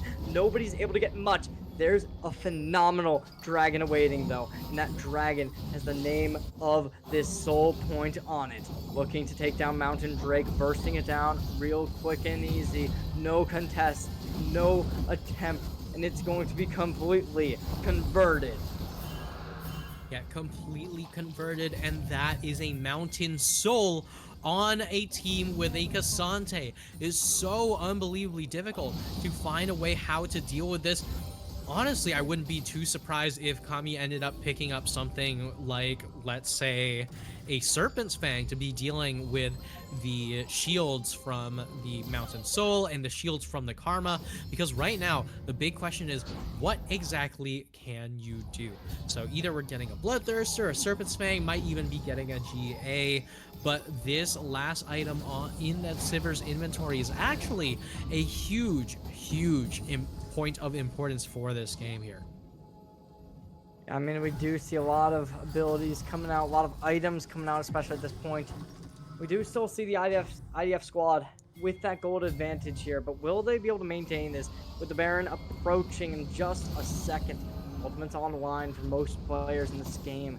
Definitely going to be a real impactful moment to try and get some big power plays, especially when it comes to that Aatrox, that Talia. There's just so much you need to be doing in these moments, but we don't really see them able to get much value out of it. Caitlyn 2 levels down on their uh, opposing bot lane that also you think would be a big problem. However, it really hasn't been. Immediately though, self-healing coming in, Blazing Cake trying to get out. We'll see whether or not they're allowed to. It does seem like Mizzou just backing off, looking to farm lane even further. We go over to the mid lane and we just see contest after contest, potentially dragging in the opponents. Flash comes through, Kazim gonna pull out their spell shield. However, it's just gonna be sniped away. 2 ultimates in exchange for 1 with the Talia ult, relieving pressure. Maybe a little bit too aggressive. Root comes through. There's the stun. CB Batman arrive and kicking, dropping in their ult, going golden. It's going to be Rigor Mortis to try and keep the team away. Ninja Shoyo looking to get the next kill. It's CB Batman unstoppable, and it's iBeyonce taken offline. It's dead. It's done. Double kill comes through, and it's IDI to take the win. Yeah, it's Ignite that are going to be able to take that team fight win. It's Ignite that's going to be able to take the Baron as the subsequent response here. But don't count out Frozen just yet. The Sivir is still alive. The Wave Clear is still alive. And Jovi is no longer alive here as the full-on collapse onto the jungler for Frozen seems to be the name of the game. Yeah, phenomenal performance right here, right now. Looking to march their way down and assaulting the frontal towers. Only 1 more remaining. CB Batman gonna be the one to take it. Red turret gets destroyed, and IDF forced to keep on retreating. The minions are here, looking to secure the game, looking to bring it further. Next up is the inhibitor. Can they complete their objective list and take the Nexus? Forced to back up. Root's gonna come through onto 2. Looking to get 1. Root's coming in. Kami forced to use Spell Shield. Ninja Shoyo getting that first kill. That's gonna be really nice. It's gonna be a complete counter-aggressive push. CB Batman trying to find 1, able to do just that, but it's completely counteracted, and it's Ninja to get the next. A double kill for the Aatrox, and it keeps on turning. Yeah, and in the end, we told you that game 2 was bound to be a banger, and by God, did we get that banger. Frozen find their way to defend the base one more time. Now, the question is, if you end up facing against Ignite after that point, do you have what it takes to deal with that one more time now that they've actually managed to find a back, now that they've actually managed to find their way to survive just a little bit longer? In the meantime, Kami now sitting on that Vampiric Scepter means that he's at the very least going to be a little bit stronger in terms of survivability, a lot closer to those 6-item Power Spike Sivers that I really have been talking about throughout the entirety of this game here. But in the end, Ignite have just been playing so unbelievably well.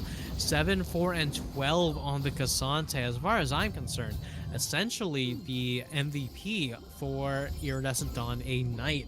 But on the other hand, so much AoE damage continuing to come out from the Lissandra is something that you cannot just ignore. Yeah, I mean, at this point, I think that it's anybody's game. It's gonna come down to the Elder Dragon. I think that's just the name of the story here. Ninja Shoyo looking to potentially take something to the bot side here. There's the Baron buff finally going to be desecrated. We'll see whether or not that's really going to play much of an important role here. I don't believe it is. I think that either of these teams, they're not winning because of some buff. They're winning because of team fight activities. Bursting down Kami to almost half HP, it just goes to show how strong some of the abilities are getting in this game and how little real armor is being built to protect them. So at this point, I think that if you can get some good target priority in order, this definitely could transfer to anybody's matchup. Both top laners do have TP still, so there is definitely that option. Yeah, still definitely have that opportunity, and Teal's managing to pick up the Caitlyn, and all of a sudden, Mystic being completely down, Kami able to clear out most of the wave, and Frozen once again find their opportunity to extend the game just a little bit more. That is the Infernal Drag that's spawning here, but let's take a look at this one more time. So if you just go back a little bit further, this is the classic, right? You find yourself in a position where you're like, all right, We're so far down. We cannot win these team fights. We have to play unfair. We have to just goon squad, and we have to take out one unfortunate person in particular. And this time around, target seems to be Mystic. Playing that relatively immobile AD carry really only has that one available option to dash out of most things, but right now, Teal's just playing with his food. Yeah, CB Batman, front of the charge here, looking to get an ult onto their opponent. Not going to be able to connect it just yet. Without that, they're going to be without it for what, 20 seconds or so? Maybe not even that. They already are a quarter way through. This goes to show how strong ability haste can be on a character like Lux. And you really do see that they aren't playing for themselves. They're really playing for the team here. Boots of Swiftness being activated, a lot of support abilities, not going for anything like Ludens or any real strength abilities. They're all just going to be wanting to play for that movement speed or that team support synergy with the lock it online. They got a little bit of tempo ability to really keep that online. We'll see whether or not that's going to matter, but honestly at this point I think that with a 3k deficit, Frozen, they've really come back.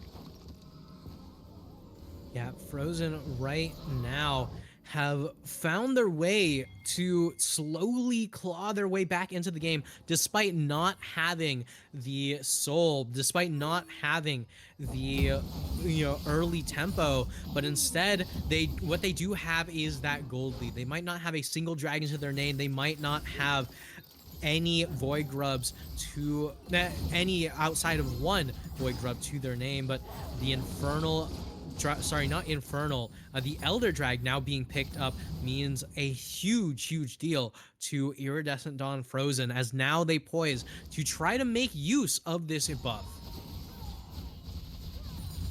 Immediately 4k gold in the bank, a little bit more in that deficit. 600, 700 keeps on climbing.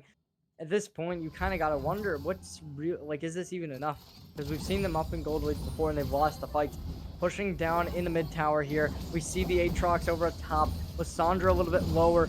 Potentially going to go for a flank. Not going to be going for it just yet. Waiting for more minions to appear. There's going to be the Baron spawning in just 1 second. 5 remaining, actually. Not 1. But immediately, there's the spawn, and there's going to be the contesting for it. Will this actually be contested with Lissandra spotted out? They might just start opting to try and take them out, but the burst is too strong. It's going to go undetected and unseen, and it's going to be a Baron going in the favor of the Frost.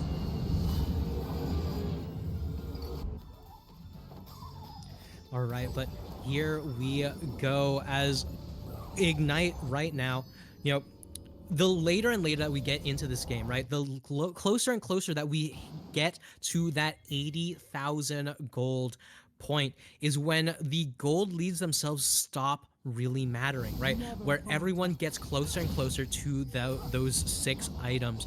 And right now, Frozen dangerously close to maxing out on every single one of their champions. The jungler and the support, the only two who haven't quite yet finished. Meanwhile, on the other side, there's still a decent bit of time for these champions to get even stronger. The Baron, on the other hand, the Elder Drag, the minion waves just doing so much work for them. The tower slowly going down here, but right now Cassante could be in trouble in this mid lane. Yeah, immediately blue turret gonna be taken offline. The Infernal, they no longer have that presence to rely on. It seems like the same thing's gonna be happening in the top side as well. No more outside turrets. All you have is that internal base to be protecting. Can they do that? That's going to be the question. The gold deficit keeps on expanding. Kami? You do see, Kami potentially about to be taken out here. Forced a flash. Going to try and keep on pushing in, though. With a lot of turrets supporting this cast, it does seem like there is going to be a room to win. Roots coming in. There's going to be the Cassante ult, but Mystic's going to be able to find their own. There's a phenomenal ult coming in from the Aatrox to self-sustain themselves. Mystic potentially taken offline, but the root was good. Mastoff finds their flash. Going in a phenomenal self-heal with the Q looking to bring it further. Kills come out left and right. 2 for each side, and it seems like the base is starting to crumble. Executing on top of it. There's going to be the TP to come in.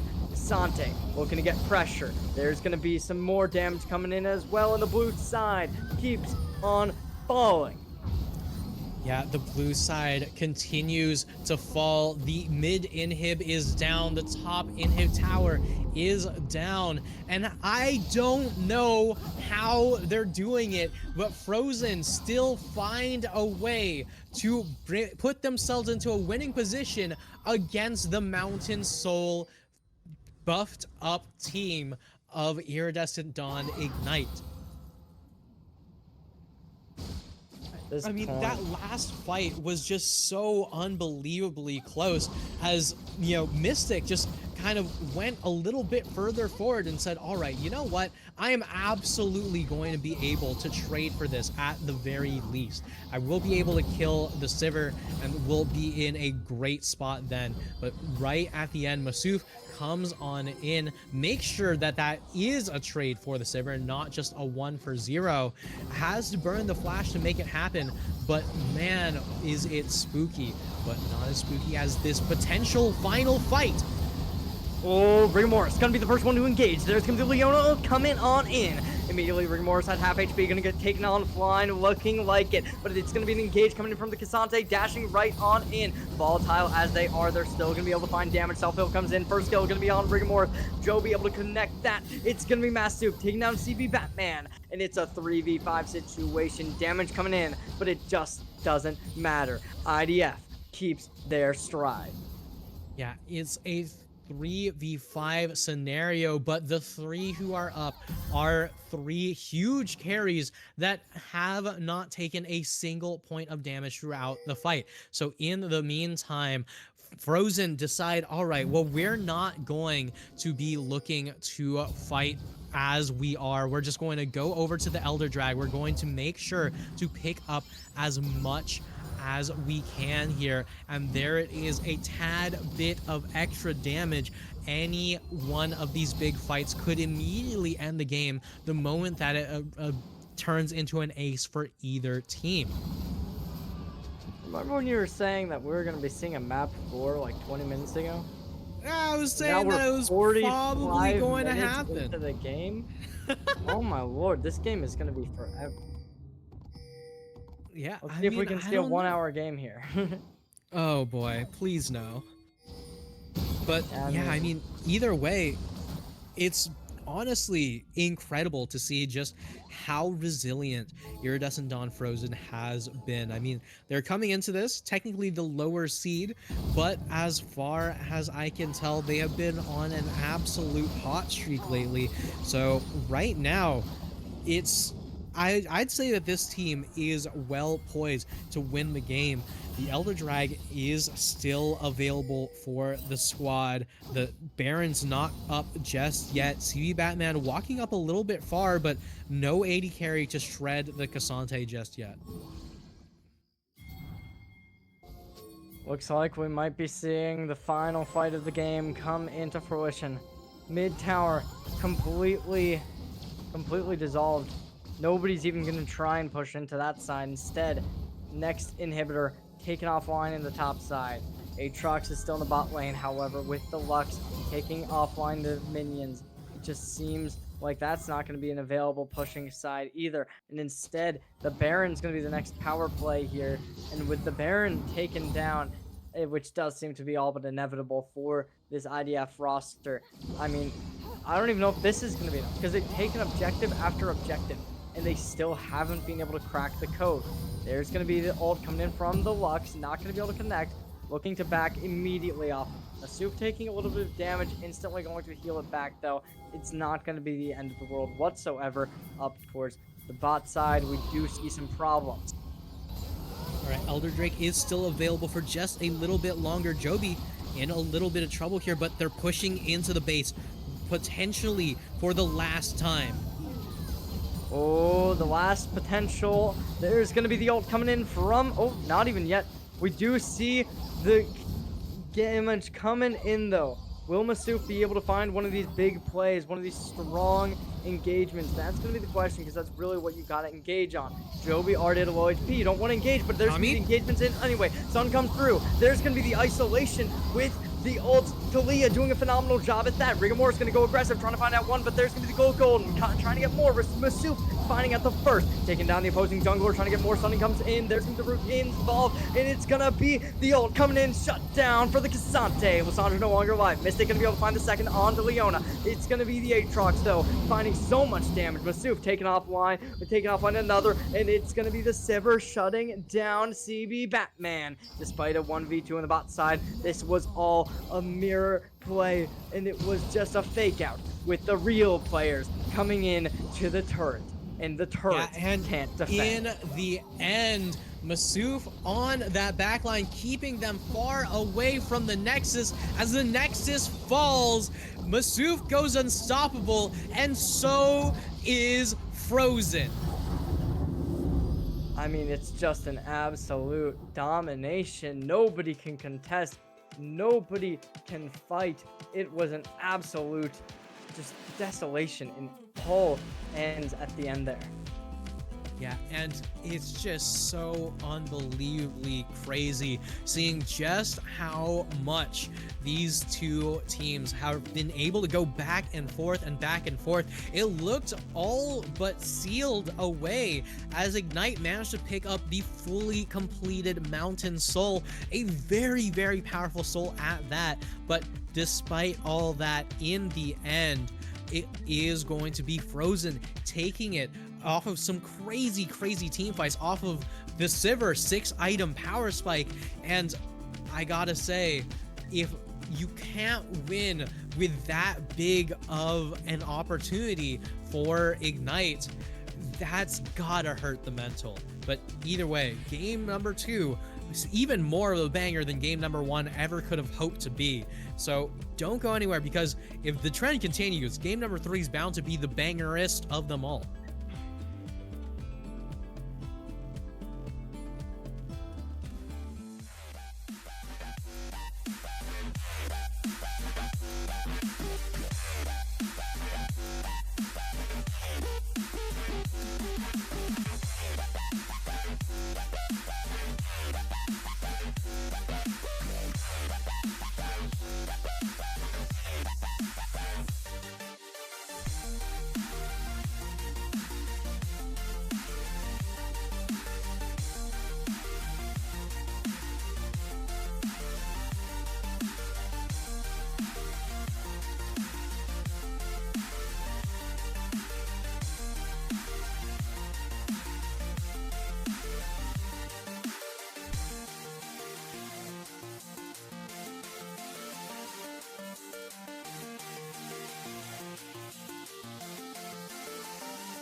Let's have a bit of fun till I downfall.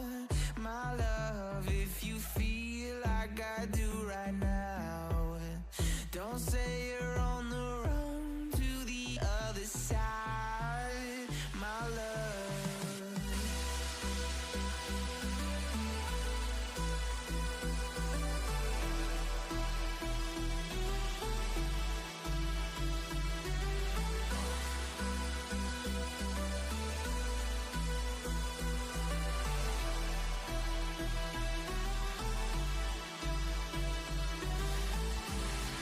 You say you wanna try, but you never do. Sugar, there's a reason why we lose. You say you wanna cry, but you never do. Sugar, there's a reason why we lose.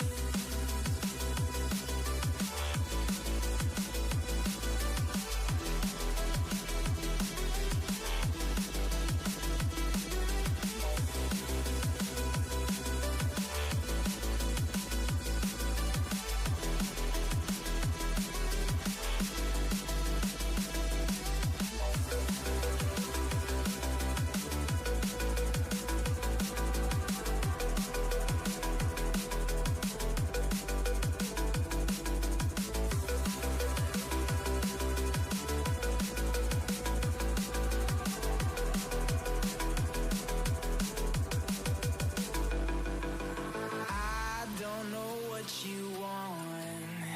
Let's have a bit of fun till I downfall. My love, if you feel like I do right now, don't say you're on the run to the other side, my love. You say you wanna try, but you never do. Sugar, there's a reason why we lose.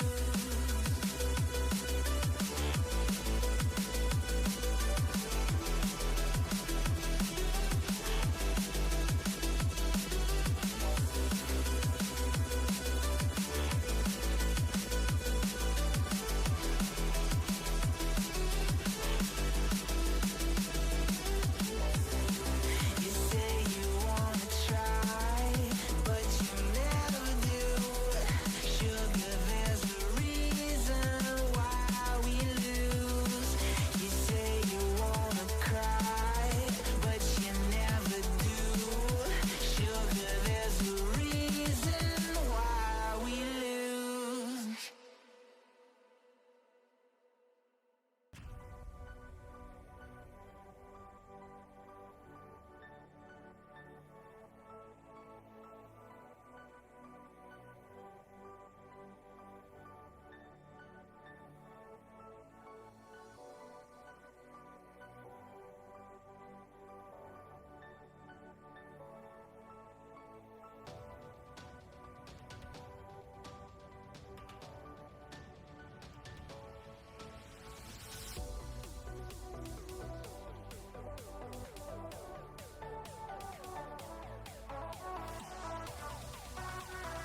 I see you looking at me, looking at you.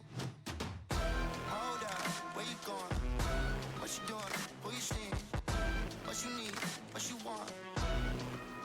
I said, without you by my side, my side, my side. Without you by my side. One time from side to side. Without you by my side, I can't go outside. Without you by my side, I can't go outside. Without you by my side, I can't go outside. One time from side to side.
Yeah.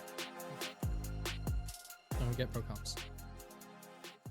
All right. Welcome to game number 3 of the Vanquisher League semifinals. I am still anti, and that is still Cherry J, unless something has changed over the past couple minutes. But what I gotta say is that last game was certainly something, right? If I'm on Ignite, my biggest question is, how are my teammates feeling? Because that was a tilter and a half. Yeah, I could not agree with you anymore. It was absolutely nerve-wracking. It completely fell on its head 4 times. There was nobody who could predict the outcome of that. And I think that was a what, 5 Baron takes throughout that game or something? Yeah, I Like, it don't was even absurd. know. Like, my brain wasn't even working at that point. But as far as things that are working, I'll tell you one thing that's not working. That's leaving the Lissandra open. This Lissandra has been doing so much of that AoE magic damage, so much of that AoE CC throughout this series. And if I'm on Ignite here, I think that it's time to change up a few things with the draft. And what better way to help out your drafting than with ProComps, our sponsor for the stream. Now, ProComps is a live drafting tool that can allow you to figure out, well, what is it that the opponents like to play? What is it that my team likes to play? What is our win conditions?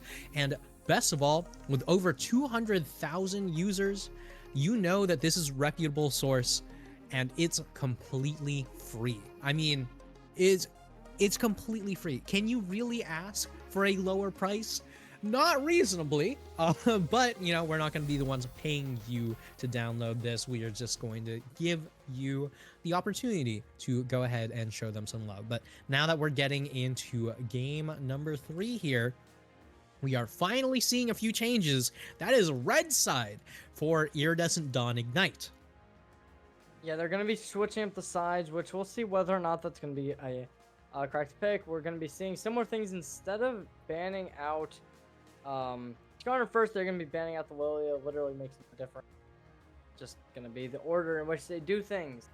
Viego going to be banned out here for IDF. Definitely an interesting pick to be going. I mean, we've seen it once time again. Okay. Finally. All right. Okay, so Wait, we have the Lissandra ban. That's already a little bit of a change in comparison to what we had before. But there's a okay. Caitlyn ban as well for Iridescent Dawn Frozen. But now we have oh, sorry, our production staff actually had a little bit of a whoopsie. So we're just bans are still the same. All right. So yeah, we did see a Leona actually, the one Yeah. that really rounded out those first three bans. Yeah, I mean, it's definitely interesting seeing a Leona getting banned out, especially like the earlier part of the draft. Usually you want to save that supports for that last two, but we'll see whether or not that's going to be the correct play, whether or not they're going to regret it later on. If there's a different support that will come out, find some new value. We'll see what the first picks are going to be here. You kind of assume that they might start opting in for that bot lane, and they're Ooh. going to be doing just that. Ashe going to be taken on the line. We saw this earlier. We're seeing it again. Yeah, we saw this earlier on Mystic, though. So this time, we are going to be seeing Kami's Ashe. So one thing to note about Ashe, very immobile in response. But speaking of a champion that can deal with that, both Wukong and Azir, both incredibly good champions at dealing with Ashe. Just get into the right position, yeet them into the team, and that is a Veigar. Not what one would expect, but it's gonna be coming out. Okay, so we might be seeing the Lucian Nami. I think that's definitely a Uh-huh. popular thing. Mystic, it was their highest mastery champion. It's definitely an option, and yeah, that's exactly what you want to do. Ban away the Lucian. Makes a lot of sense. Makes a lot of options, and Blitzcrank. Really? Okay, so we're completely confirming that this isn't Veigar support again. All right. Well, I mean, I'm not gonna say it's completely off the table. I think that there's definitely an option since you are locking in Ooh, okay. Veigar. Yeah, Smolder Nami Nami. Smolder, also a very good composition here. So right now, I was about to say Maokai is someone with a good amount of disengage, so that way your Ashe will be totally fine. Works out perfect there. And there is Masuf's Cassante, so you're going to be able to take away that champion. And now these two top laners are playing. Nope, they are not playing the same matchup from either side. Instead, it is going to be the Gwen to round things off for Iridescent Dawn, Ignite's top laner.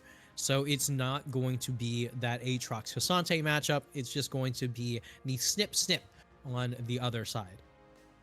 Yeah, I do really like this draft coming in for this IDI squad. Infernal, they have a little bit of strength in that AP, especially with the Azir and the Gwen available to scale and find strength. You look over the opposing side here. We'll see whether or not this is going to work out in their favor. Obviously, the Veigar, not the most conventional pick. We'll see whether or not these two control mages can clash it out, find some damage, find some winning. And I mean, Shoyo, they were able to find that value on the Sandra, which I'm kind of similar character. Both are mages, so there's definitely that going for you. And yeah, I mean, what do you think coming into this? Yeah, I mean, should be interesting to see. I don't think I've ever actually seen Teals play the Veigar before, but pretty much all of the champions I have seen come out from Teals are these AoE magic damage control mages, right? We've seen the Lissandra, we've seen the Vex, we've seen the Vel'Koz, the Anivia, right? There's just so many different control mages under this guy's belt that I told him, like, hey, I mean, what do you do if people ban away your Lissandra and your Orianna and your Vex? And he said, I've got a lot more picks. I'll be fine. And I'm not the biggest threat on my team, so don't worry about it. I'm just like, okay.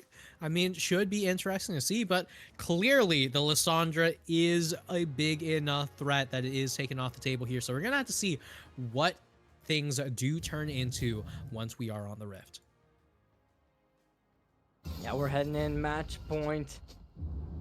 IDF, they're one game away for taking this final spot. Will they be able to do it? Will they be able to claim victory here and now? As we see, Oracle Lens will be bought out by the Wukong here, immediately starting up this game. We'll see how well this is going to work, being able to get that vision off. Definitely could be interesting. Immediately though, starting the engage, looking to start fighting up in opposing territory. Rigor Mortis, there's always options. CB Batman looking to potentially find a pincer. However, it's not going to be happening just yet. Cutting into the top side of the jungle, we still see Jody playing safe, playing for information.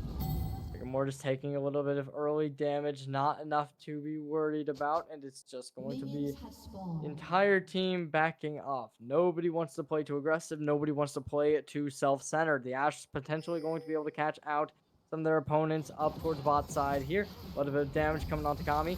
Damage is going to be good, however, with both sides taking a bit. However, Kami is going to be the first one to be at half HP. Definitely is going to be rough.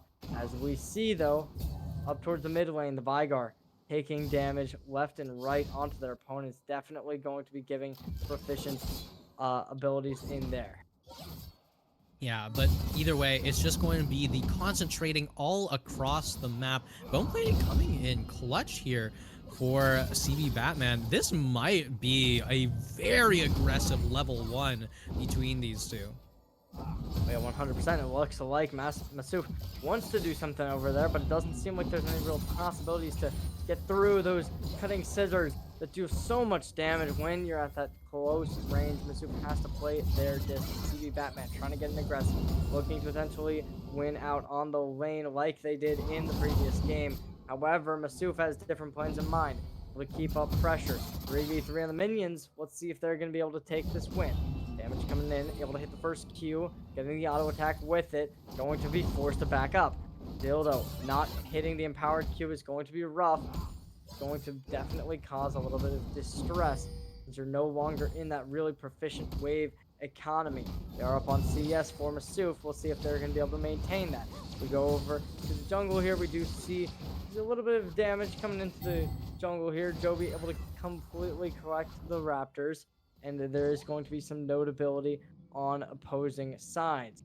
See who's going to be able to take some damage in the jungle first. Blue side does not respect the opposing jungle. Instead, they're going to start going for blue buff. They have been called out by the ward here. Potentially going to be seen again. Damage coming through left and right. Potentially going to see. I think that the Wukong does see this.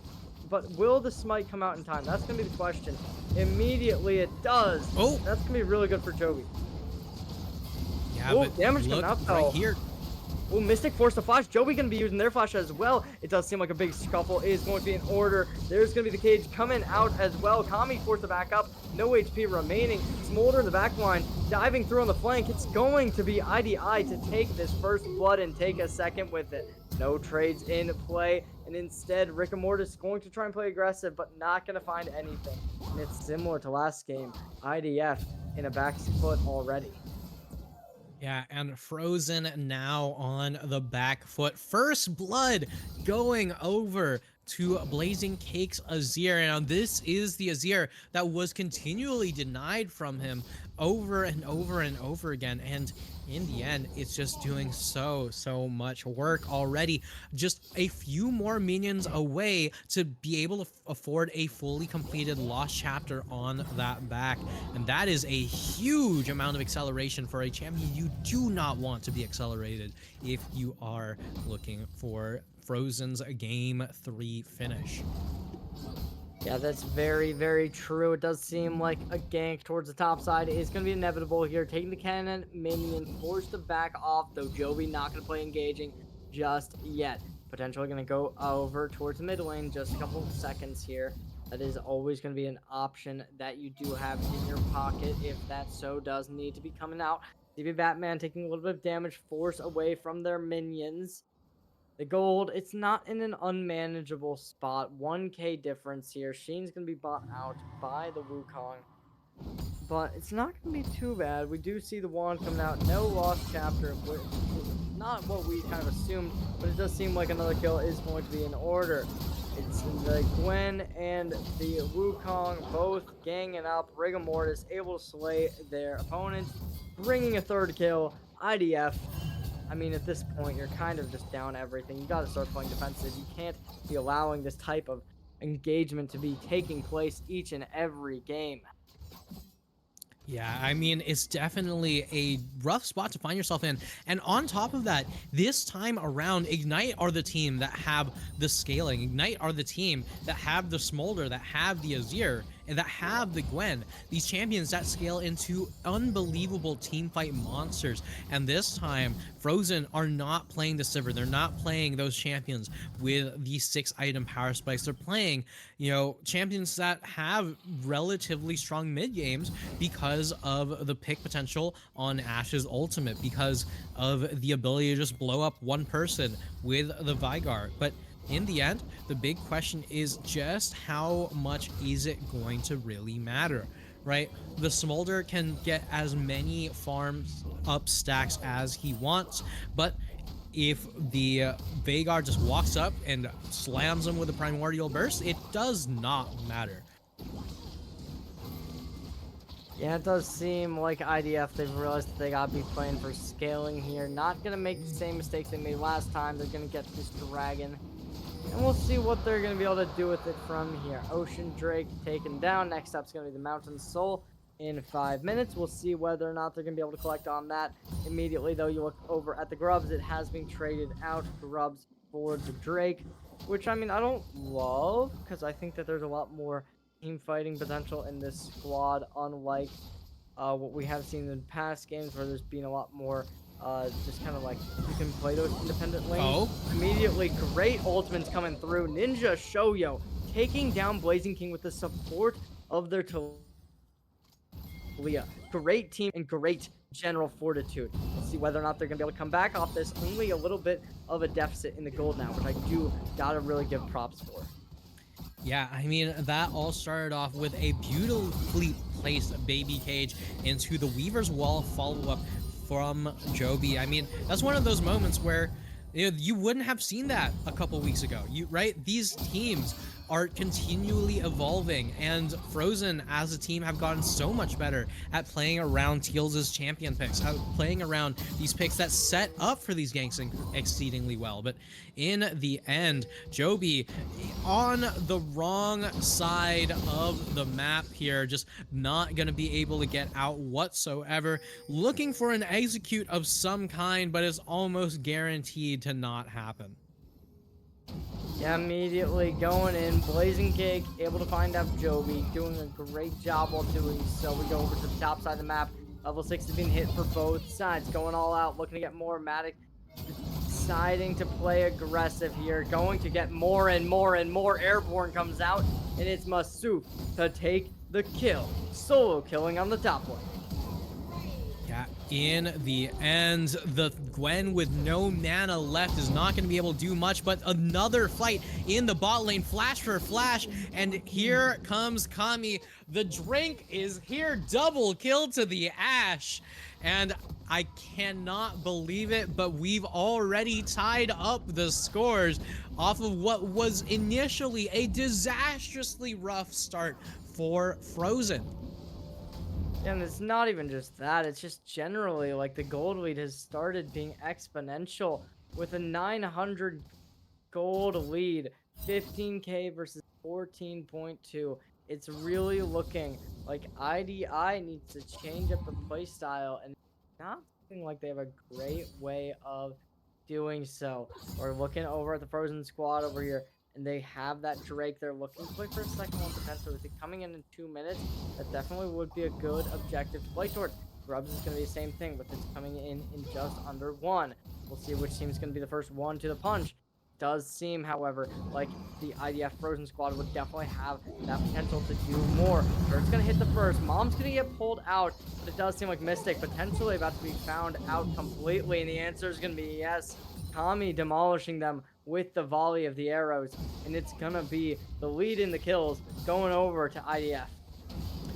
Yeah, the volley, the flurry, the auto attacks, the orb blocking, and it's just over for the Smolder.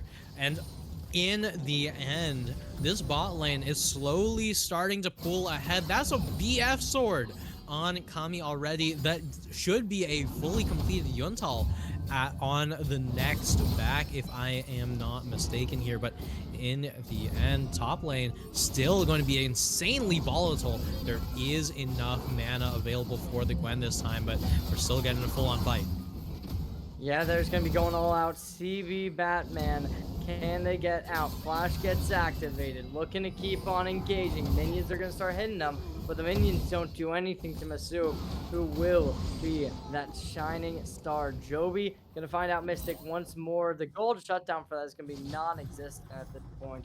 It really just goes to show how good this bot lane is starting to become, and their snowballing lead is still in play. Mystic is right back in action, but they're going to stick in that bush. They don't want to fight.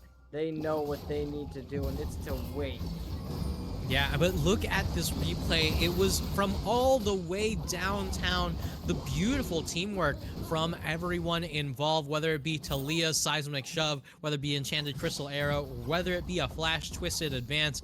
It's just the entire kitchen sink thrown at this baby dragon. And I'm gonna be real with you, Cherry. I don't think baby dragons are very good at utilizing the nutrients that you can get from a kitchen sink. Not very conducive to raising them. Yeah, it just seems like, I don't even know. IDF, they have not faltered. They have not failed. And at this point, coming into potentially the last fight of the game, it's just going to be a rough position in general. IDF taking another kill. They want to win 21k gold. Dragon's going to be coming up here, looking to potentially finish this out. And it's just been 11 minutes at this point, and it already seems unwinnable. Yeah, I mean, that's the thing, right, about Iridescent Dawn Frozen versus Iridescent Dawn's Ignite team, is that when Ignite get a lead, right, sometimes it seems a little bit difficult to understand what their intended win condition is, right? What it is that they're playing towards. Meanwhile, when Frozen gets a lead, you can tell what they're playing towards because you can always see it. Like, it happens each and every time. And right now they're saying, all right, what if we just group up and get some picks or hit them with a hand stiff? And right now, it turns out a pretty dang good strategy. The only person not able to get a solo kill on the enemy laner happens to be Teals in that mid lane, but who cares, because we're getting everyone in the bot lane once again. Jovi absolutely bursting down their opponents, going invincible, able to get right through the cage. CV Batman trying to get out, dropping down the old 4v or 5v3 situation at this point. Flash is coming out from everybody here. Securing kills immediately going to be the first priority. Mystic not falling down, and it does seem like there's going to be some kind of contesting here, but CV Batman potentially going to be found out as well. Scissors come through, but scissors are not good enough. Jovi gonna try and contest for this Drake. Will they be able to do it? TP comes in. There's gonna be this next little bit of damage coming through, and it's gonna be the ult for the Azir, but the ult does not do much. Maokai bringing the down baby cage, the Child, and it's gonna be this entire game shut down. Despite what looked to be a phenomenal position being taken, it still seems like nobody's able to secure a win over IDF, with a phenomenal position being shoved into their faces. Dragon's potentially going to be taken offline, and oh, never mind, it's restoring its health. Yeah, I mean, it's one of the longest running team fights that it has been for a hot minute. I have no idea how Rigor Mortis managed to die there. I'm guessing it was an execute, right? Because the man managed to leave after quite a bit of effort. So right now, just manages to take the blast cone right back in, and nope, never mind. It was I Beyond Godly just saying, yep, hello there, goodbye. I don't care that I'm a support. This is still a jungle v jungle matchup, and Maokai is not supposed to win, but I guess I Beyond Godly just is built like that.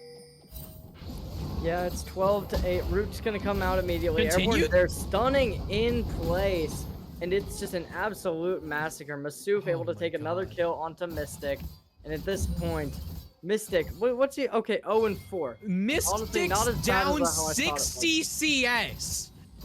Oh, okay. Oh God, that's rough. Yeah, yeah. This is like what it's like when I'm playing. So we're getting a little bit of a first-hand view of those kind of games. CB Batman potentially gonna be taken offline. Okay, never mind. Support is here. Rigor Mortis barely able to take the kill before CB Batman was found out, which is a little bit concerning. But that's okay. 13 to 9 is going to be our scoreline. 4K deficit still going to be in play. No Drake has been collected despite like 9 players fighting for it. Friendly Instead, we're reminder, going to be seeing the Herald here. this is a Thimble Winter Vagar, right? There is not a single real damage item built on this Vagar just yet. That there is the needlessly large rod that was picked up after the death, but that is about it, right? So Teals right now on the Vagar just looking to get very tanky, looking to be very, very useful come later stages of the game. But the fact that it was that close without Yeah. any damage items just yet, already a little bit concerning.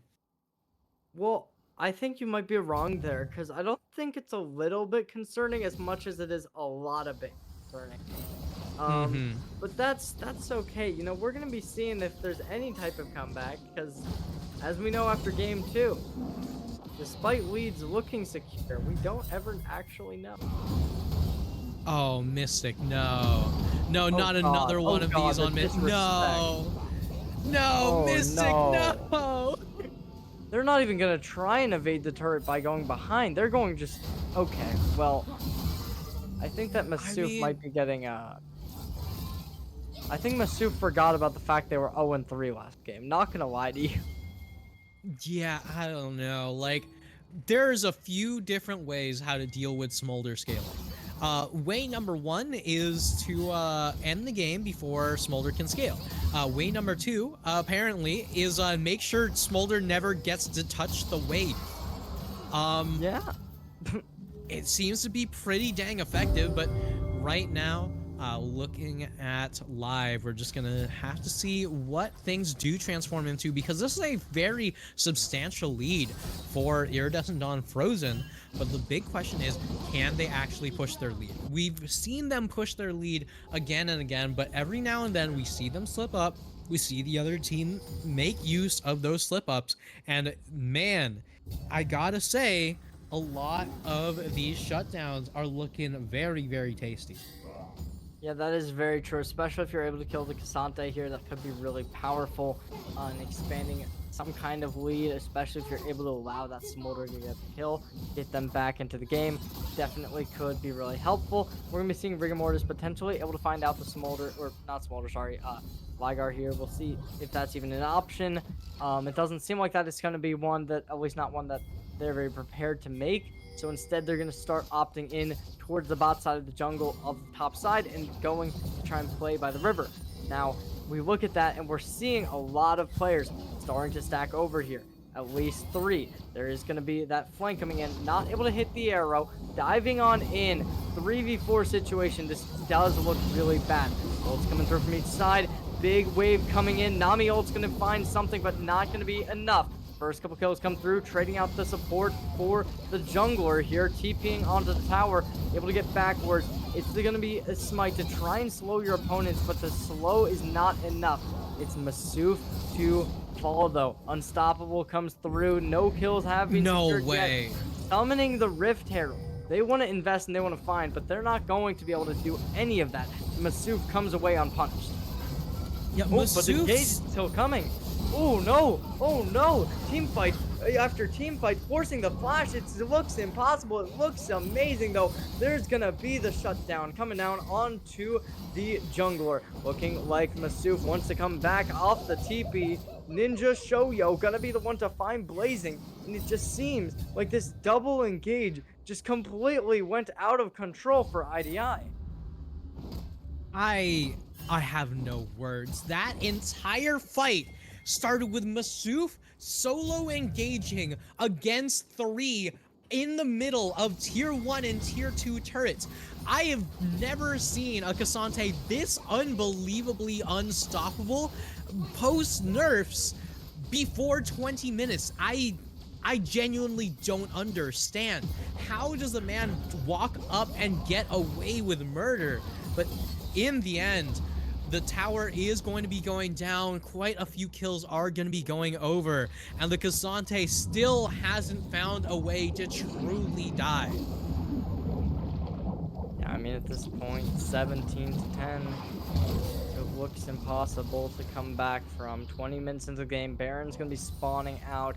Level 12 Thalia. This might be possible. Maybe. There's always a chance. A lot of turrets hitting Masuf here. Finally, they're going to walk out of range. It's a 2v2 on the top side. Not going to be engaging on it, though. Instead, playing back. They realize the fact that they're probably not going to win that. Ninja Shoyo taken off the line on the bot side. CB Batman going to be the one to strike. It does seem like there's a chance here. Flash comes through, rooting up the first. Going to be engaged upon.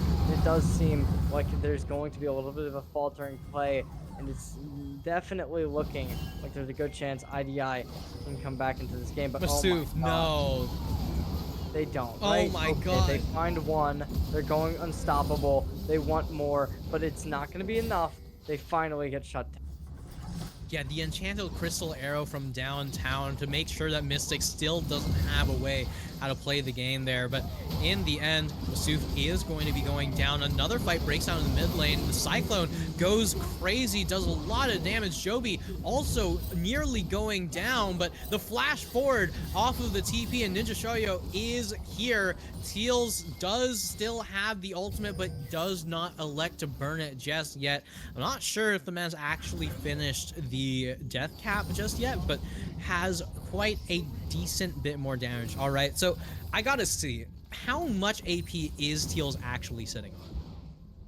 It's 481. Oh.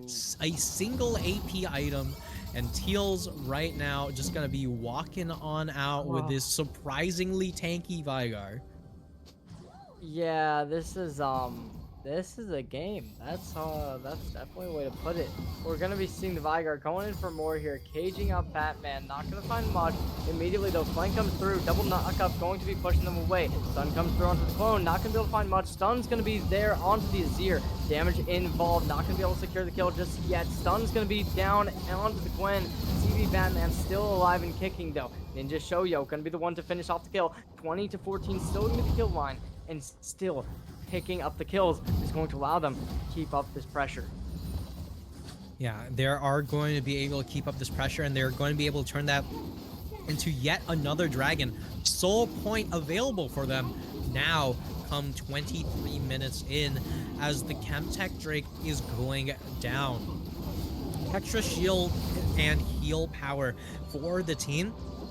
Very, very useful, especially when you got a Cassante, especially when you got a Maokai, especially when you got a Winter's Approach Vigar. And in the end, I gotta say, Iridescent Dawn Frozen are looking far and away the better team. Yeah, it does definitely seem like that. Just by like looking at everything that's happening, it just seems there's not a lot to be done about this. It doesn't seem like there's a lot to really be trying to control this. We'll see whether or not any changes are going to be able to be coming of this. Right now though, with 5k advantage and the goal is this approval, it just seems like CB Batman, they need to find this kill here, and I don't think they're going to be able to. With Flash already being utilized, there's going to be another flower they can take to get themselves out even further. At this point, you don't want to chase longer. Arrow's going to come out, not going to be able to connect onto CB Batman, despite it being close. Baron going to be seeming to be a very easy pickup here. Rigmortis going to pick out. Roots come through, damage involved, going to be able to secure this kill by the looks of it, but definitely securing the Baron. There's the mom being activated, not able to hit the life steal, and it still just seems like, 47 to 40. It's not looking great. Yeah, Cherry, Mystic just got Flame Horizon. Oh. Yeah, this is a rough moment to say the least. I mean, that's what, 6 Void Grubs to the side of Iridescent Dawn Ignite, which is cool and all, but they're now on sole point for Iridescent Dawn Frozen. Baron just got taken. Nobody can kill the Cassante. And the Smolder, despite building the earlier Spike Hubris into the Manamune build, just still does not have the ability to even begin to compete with the Yuntal Ash. Oh my god, oh my god. How do you even come back from this? Azir getting called out here. Joby potentially gonna be called out, forcing out Zanya's. But not gonna be good enough. More kills gonna be alive. Masu potentially getting found out. However, I'm not gonna even say anything because let's be honest, as soon as I do, he's gonna find some way of finding a 5k. But no, Rigor Mortis going to be able to shut them down. Thankfully it's not getting too disrespectful. Yeah. In the end, Harry Houdini, finally not able to make his greatest escape, does end up perishing. But right now, we're seeing the entire base getting engaged on, and that's so much damage to the backline.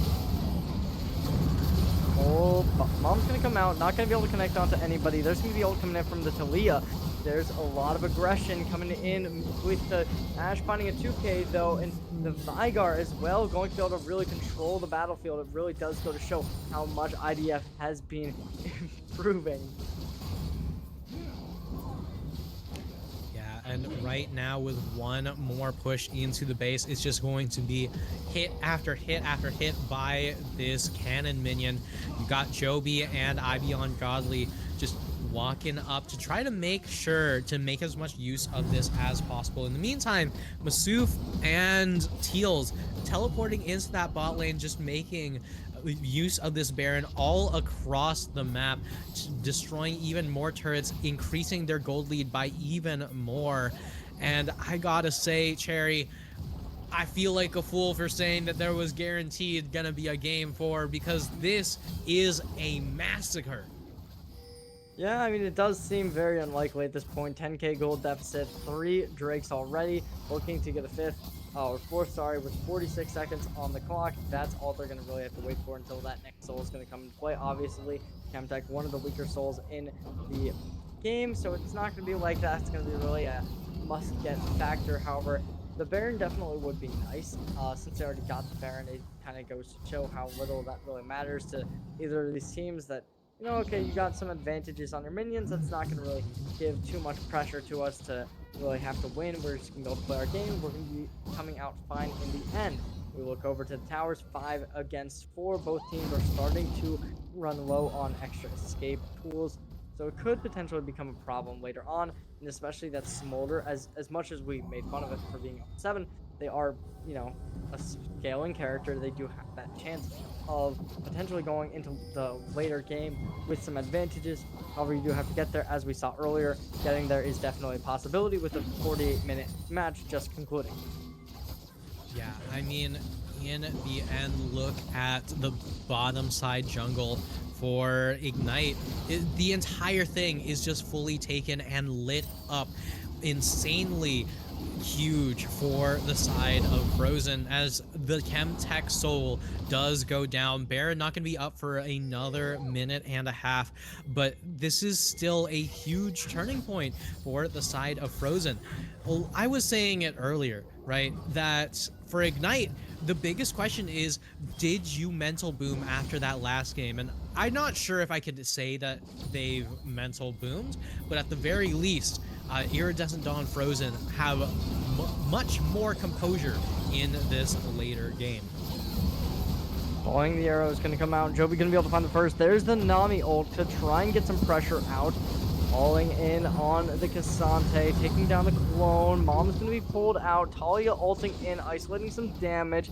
Looking to take down the turret. Going to be able to do just that. We go over to the bottom side of the map. We do see Vigar taking down some more turrets as well, with the one player defending them being someone who's been really impactful. So it is kind of weird to see this being the case. However, you know, it's kind of rough seeing this just in general.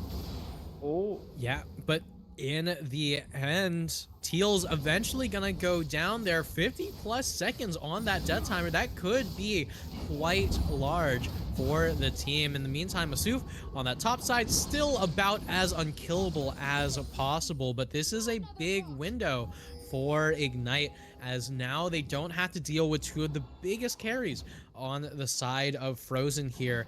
And I don't want it to happen. I'm gonna be completely real with you. If I'm going to get some banger League of Legends games, I want to be back and forth the whole time. But I will say, it's never over until it's over, and I am hesitant to call it over. Yeah, I mean, I kind of agree with you there. 11k gold deficit, though. It kind of getting to that point where you really do have to start making those hero plays. You got to start changing up the play style, because if you allow this to lead to get Malchized, it's going to be really difficult, because the Soul Stealer could be really good to just kind of confirm this win. Currently, nobody is going to be having that in their arsenal just yet. We do only see the Dark Seal coming out for the Talia, and we go over to the opposing side. There's not a lot of real abilities in play here, because only 2 items on the Gwen, which isn't great. We do see an extra 3rd item coming in for the Cassante, and a little bit extra gold as well. Dorn Ring still being in possession for the Gwen, while there's already the Bramble Vest to really just make sure that Nami and Smolder stay down on the ground. No self-healing available.